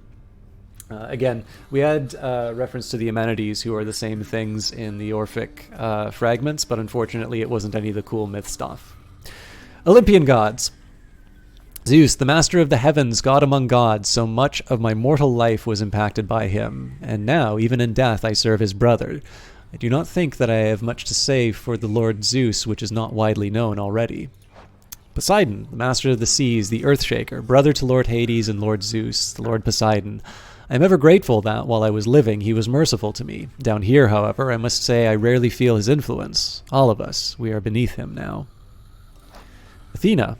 Of some things I am certain, and one of them is this, that there were so many times during my mortal life where my spear found its mark, thanks to Pallas Athena. Aphrodite. Aphrodite wields her beauty and her charm much with the same lethality as I could wield a spear. I have seen her handiwork firsthand, and it is often not as pretty as she is. Artemis, the goddess of the hunt, has always held my highest admiration. Unlike so many of her brethren on Olympus, she seems unconcerned with being praised at every turn by mortals, and indeed she dutifully holds her station as master of the natural world. One of the stories I remember so well in Ovid, Metamorphoses, and this would be, I believe she's called Diana in that, is a story of basically a hunter who sees her bathing, and she sees him that she's seen her bathing, and so she transforms it. The Metamorphoses is full of transformations, and the poem itself morphs from story to story. It's an absolutely incredible work.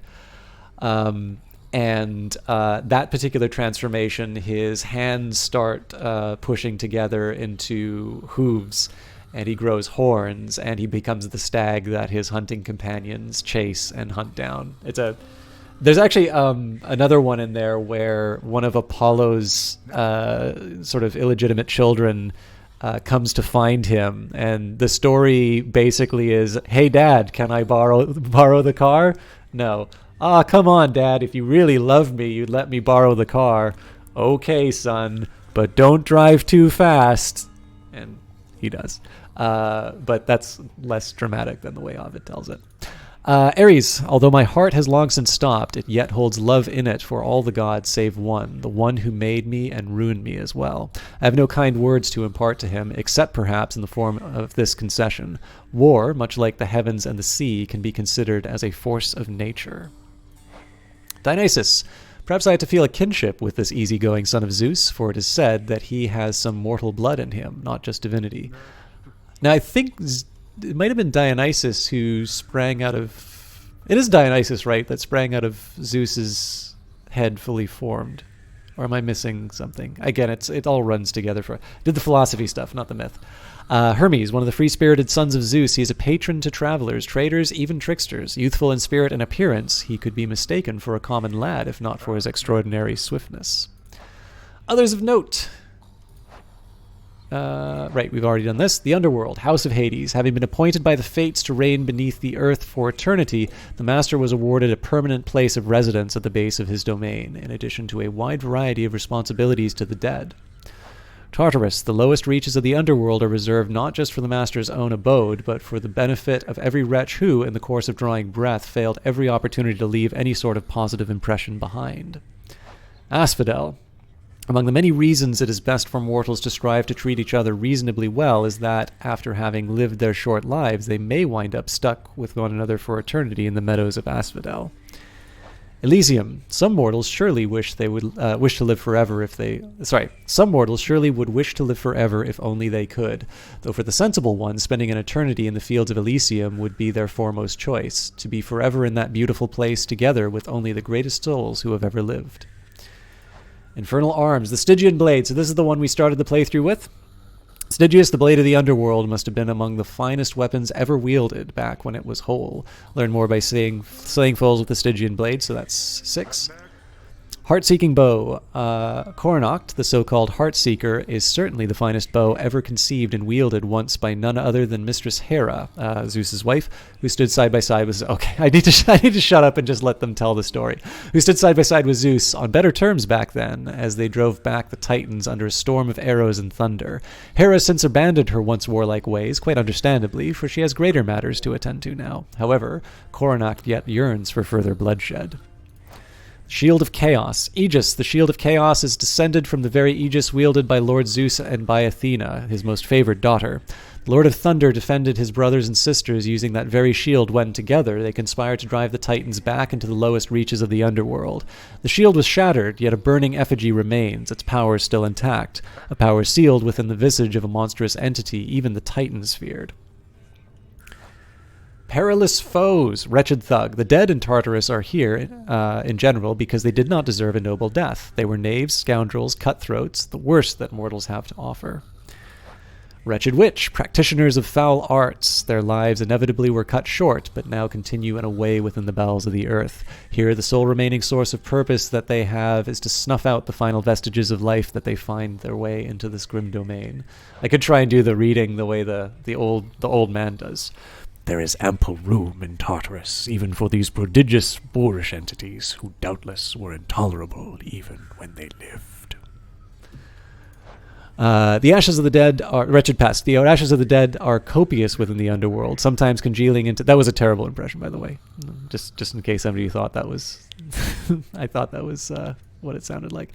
The ashes of the dead are copious within the underworld, sometimes congealing into awful little spirits keen to cause whatever strife and mischief they can. Numbskulls. This is the land of death. Anything that lives is likely to be rather bothersome here, and numbskulls certainly fit this profile. Voracious little creatures, the Lord Hades nonetheless opted not to exterminate them, since they do have a tendency to prey on foolish shades who dare leave their station. Skullomat. The hideous appearance of this pyramid of human-looking skulls effectively deters any who wander out into the reaches of the underworld.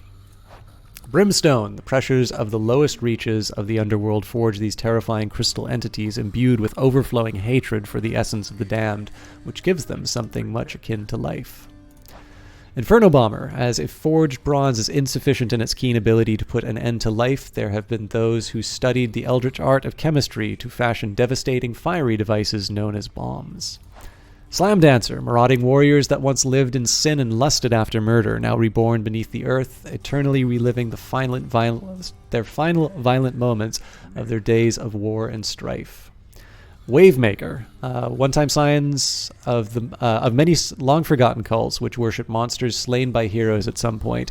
These remnants of the living yet possess capacity to give certain shape to diabolic energies. Spreader. In life they worship the chthonic gods through profane practices beyond the knowledge of their capability of through profane practices beyond the knowledge or capability of lesser souls. Megagorgon. The petrifying Gorgons were so feared among the living that the kings of men summoned the greatest of their heroes to dispatch them, claiming that the fickle gods desired it.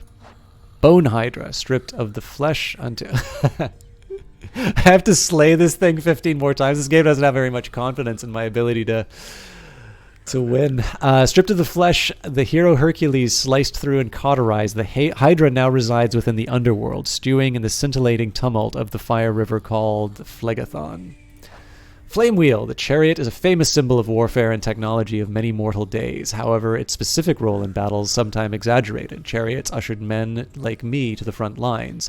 They themselves were seldom the ones to go crashing through enemy ranks, though they were indeed exceptions. This is true, by the way. I mean, I'm assuming most of you know that it would true, because it's like, why would you make something like that up? But it was definitely more of a get me there so I can like stab people, not I'm gonna. It wasn't quite Ben-Hur. I mean, Ben-Hur also takes place a lot longer than after the Greek times, but that's a whole other issue. I know Longspear. I know what they can do only too well. Their endless training regimen takes influence from the specific martial style I strove to perfect in life. The spear always having been my preferred weapon for its reach and versatility. Wow, lots of entries. Darkness, born of chaos, the underworld is a domain of pure and utter darkness. Sometimes this dark essence becomes manifest through all the raging of the dead and all the strife that can unfold beneath the earth. Charon's Obel, the underworld is best known as the domain of death, but it is also the domain of countless wealth and riches sent into the river Styx along with the deceased. Centaur Hearts. The equine centaurs are well known for their unlimited endurance, and although their reign has long since passed from the mortal realm above, the resolve lives on within the underworld. Actually, I'm sorry to bring this up with centaurs and that. For those of you looking for a reason to hang out if you don't like this stuff on its own, some of you may be wondering why some of the old Greek statues are so poorly endowed. I will tell you why at the end of these readings. Palm of Power. There is not much to eat here in the underworld, conventionally speaking. The pomegranate is a rare exception, having made its way down to these depths, perhaps alongside Lord Hades himself when he first came to this realm aeons ago. Here, this blood-red fruit holds something of a terrifying power. Daedalus Hammer. The master artisan called Daedalus has never known a peer, so it is little accident that Lord Hades hand-selected him for all the shades residing in the underworld to do his bidding for eternity, and for a hallowed place within Elysium somewhere. Chthonic Keys. Certain artifacts within the realm of Hades have been sealed under lock and key to prevent tampering by those not yet prepared to harness their immeasurable might. Those keys are not easy to procure. Titan Blood. Deep within the unfathomable pits of Tartarus lie the remains of the Titans, who once ruled all beneath heaven and earth. Few traces yet remain of them due to the thoroughness with which they were dispatched in the war waged by their offspring, the gods who now reside upon Olympus. Yet those scarce traces do exist, and a terrible power rests within. Gemstones. Mortals cherish these stones of many brilliant colors, going to lengths to excavate them from the earth, to steal them, to be blent from the rightful domain of Master Hades. The Master also values them, for light exists in limited supply down here, and light refracted through a gemstone's facets is most valuable of all. Diamond. Among the hardest, most bedazzling of substances born underneath the earth, the diamond nonetheless has somewhat of a stately manner, colorless and stoic, next to all the multicolored stones with which it coexists. But what it arguably lacks is in outward beauty. It makes up for in its uses in the sprawling industry of death which Master Hades oversees. Nectar. The drink of the gods is one of the underworld's most sought-after delicacies, and truly perhaps one of the only sources of genuine lightness here within its realm, or this realm. Yes, lots of undiscovered. All right. So, is anybody here curious why ancient Greek statues of men are so poorly endowed? Because if nobody's interested, I don't need to say it. I got more pets here, boy.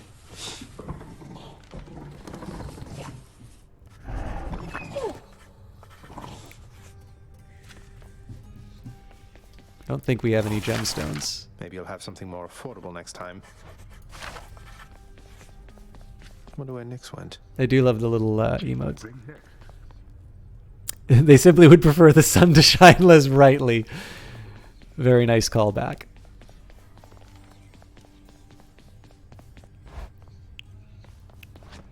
I want to go lie down. Oh, okay. Actually, this is good because I think we'll get a little bit of story. So sorry, this is such a long goodbye, but this is actually a neat little story.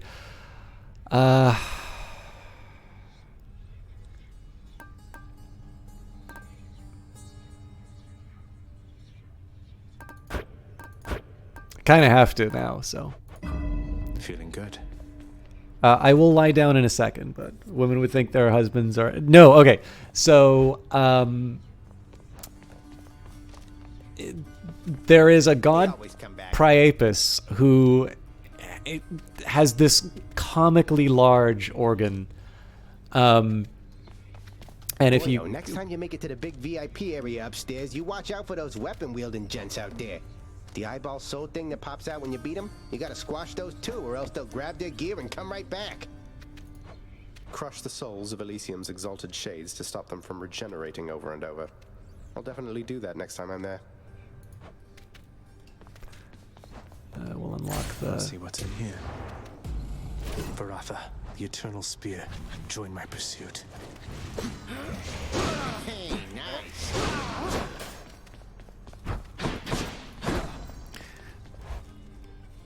So anyways, basically those parts, so the idea here is that you did not want to be a slave to your passions. And so it was thought that these comically large genitals were sort of this representation of this, this intemperance, like this lack of self-control, just this kind of unbidden lust. So this is why you tend to see a lot of creatures associated with that in those artistic representations usually look like these like pornographic cartoons. And so when you have these depictions of ideal male beauty, again, part of it is, you know, a certain degree of temperance. It's not asexuality, but it is just an idea that you're not a slave to your passions, which is in this case the rather tiny junk that you see on those statues. But it's really funny because like everyone I've ever talked to about those statues always comments on on how small they look, and it's completely intentional, and it's specifically because they're trying to represent someone who's just not this lustful goat. So I don't think it was a priest thing. Anyways, more than what you wanted to know. Of night, or the approximation of it in the realm of Hades. Prince of the underworld Zagreus rises from a fitful slumber, with much mischief on his mind. Mischief? Me? I was just going to have a little look through Father's stuff. So I actually quite like this little bit. All is quiet at this time. Ever-dreaming Hypnos put a spell upon the house, as willful Zagreus had asked of him. All are fast asleep, save for the prince. It is exactly as he planned. By the way, one of the things I really like about the writing in this game, when you have examples like as willful Zagreus, if you read the Iliad, and if you haven't read it, by the way, the Iliad and the Odyssey, one of the best translations you can read, and these are by Penguin, so you can usually find them quite inexpensively, is the Robert Fagel's translation. So he's done the Iliad, the Odyssey, the Aeneid, which is the Roman sort of, not exactly founding myth, but it's definitely one of the great national epics. He's also done some translations of Sophocles, so his Oedipus Colonos is really good too. But the reason I mention this is that if you've read the Iliad, like, they've really kind of got the tone. You get a lot of willful Zagreus and whatnot. What was it? Swift-footed Achilles, I think, is another one that comes up. It's just really neat to see them adopt those conventions in the writing. Your voice, old man. I'm trying to be sneaky here. He ventures toward the stately throne of his Lord Father, half expecting to be caught, but ill expecting what he is about to find. I said shut up, old man. He does not know exactly what he seeks. He only knows that something always has felt off to him, that he does not belong. Who is he, really? Lord Hades never would indulge such questions, so Prince Zagreus would find out for himself. I'm not listening.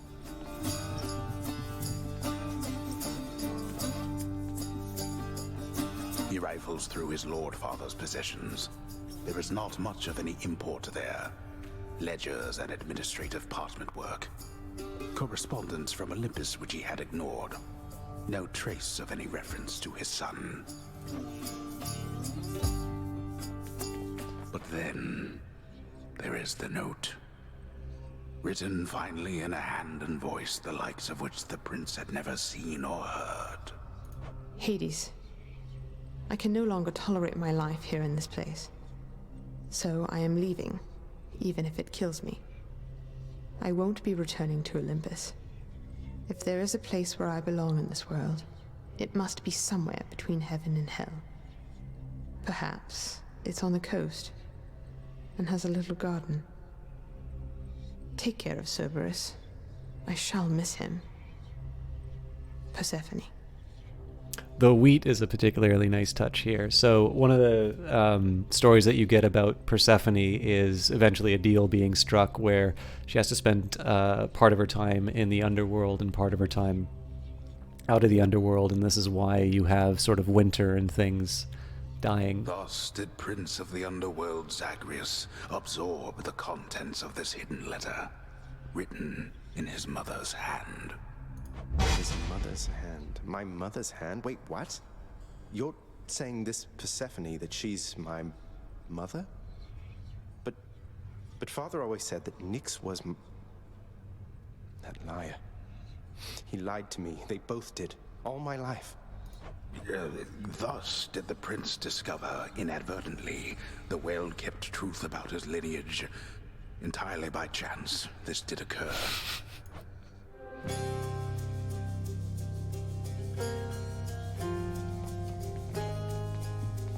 Persephone, the one-time queen of all the underworld. Where had she gone? And why? Engulfed by newfound questions and his rage, the prince decided to confront his lord and master.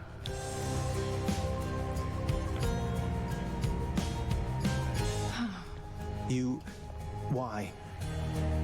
You're Nyx. You're not my mother. All this time, you and my father, you lied to me? Oh, my dear child. So now you know. So now you know. But only half the truth.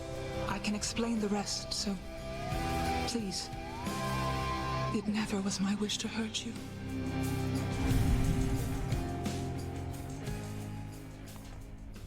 Mother, I wonder, will you even remember me?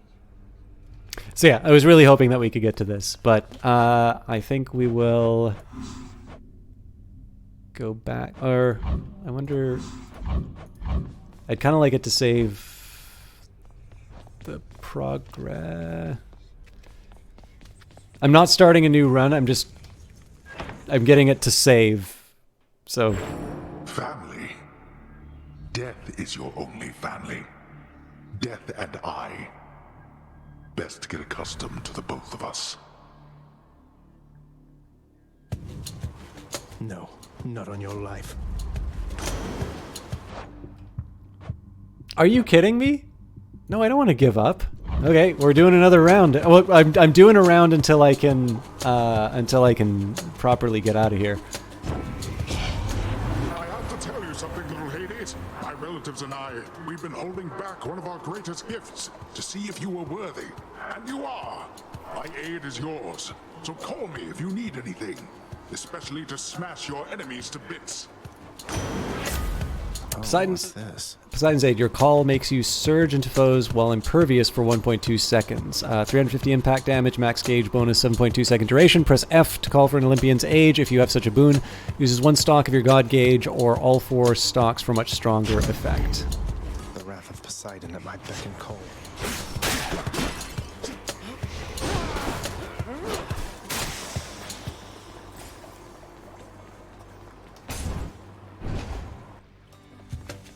surely now it lets me, yeah. There we go. So yeah, I wanted to say a little bit. So I am very fond of the story behind this. So there's a lot of really neat stuff in that little interlude. A few things that I like. Obviously, I mean, you know, character trying to find his mom is a pretty standard thing in sci-fi stories. But I particularly like the fact that Zagreus is sort of this lost, or that particularly it's Persephone as his mother, because it obviously gives a certain resonance to his desire to escape the underworld. And of course, the fact that Persephone is left is also probably does something to explain Hades' mood, although I'm sure he was never that pleasant to be around anyway.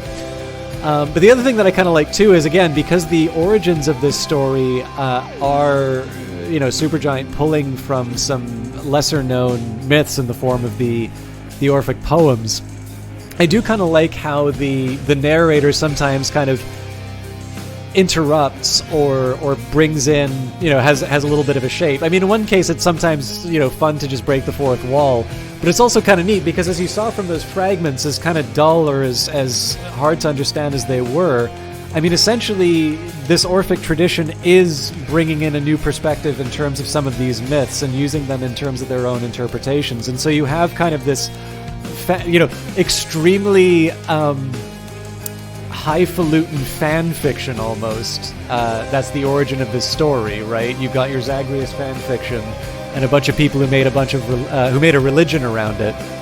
And the rediscovery of this is ultimately the foundation for this story. So it's kind of, I actually rather like how the narrator's sometimes intruding in on the story to have the shape, or to shape it, just because that's kind of what the source material is too. So there's a lot going on in Hades. I like this game a lot. And again, wherever you wind up getting it, do be sure to click these kinds of links, right? The feedback, the Discord is definitely very good. And again, they've done AMAs there. I'm not on their mailing list. I should do that. I got the deluxe edition, which has the soundtrack. I have no idea what's in the store. It's probably going to open 1,000,001 things. Okay. Let's get out of there and let's see. See who's streaming. Again, sorry it was such a long goodbye. I hope that diversion. Oh, are they not going to let me reopen my windows? That is so sad.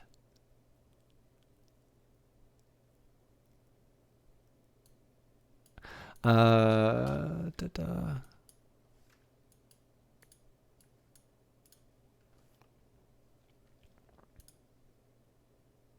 suppose while I'm looking for someone to host, would it be fair to say you guys would like to see another Hades round at some point?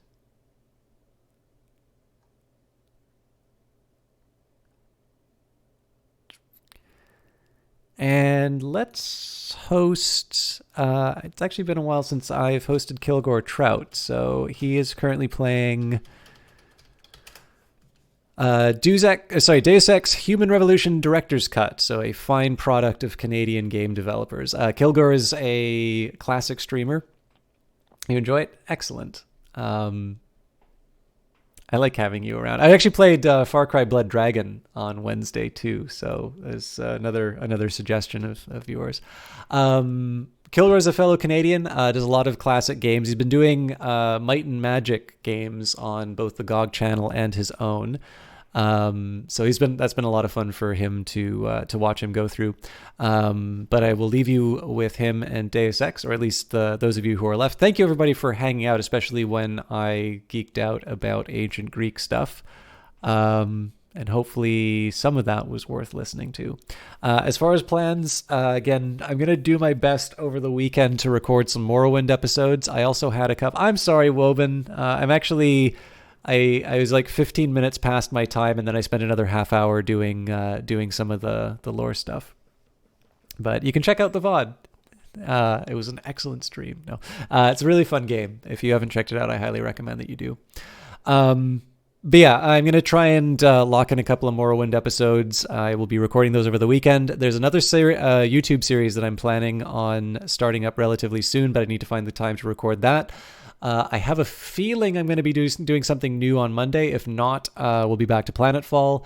And then Wednesday and Friday, I am kind of looking to start up a new series of things. But I should just let you know that given if the special thing happens on Monday, I'm probably going to be shifting Planetfall along with a couple of other games that I'm working on onto the Wednesday and the Friday. So with that in mind, if you ever want to know what I'm streaming, you can follow on Twitter. If you just want to know when I'm starting to stream, you can hit the follow button and turn on the notifications.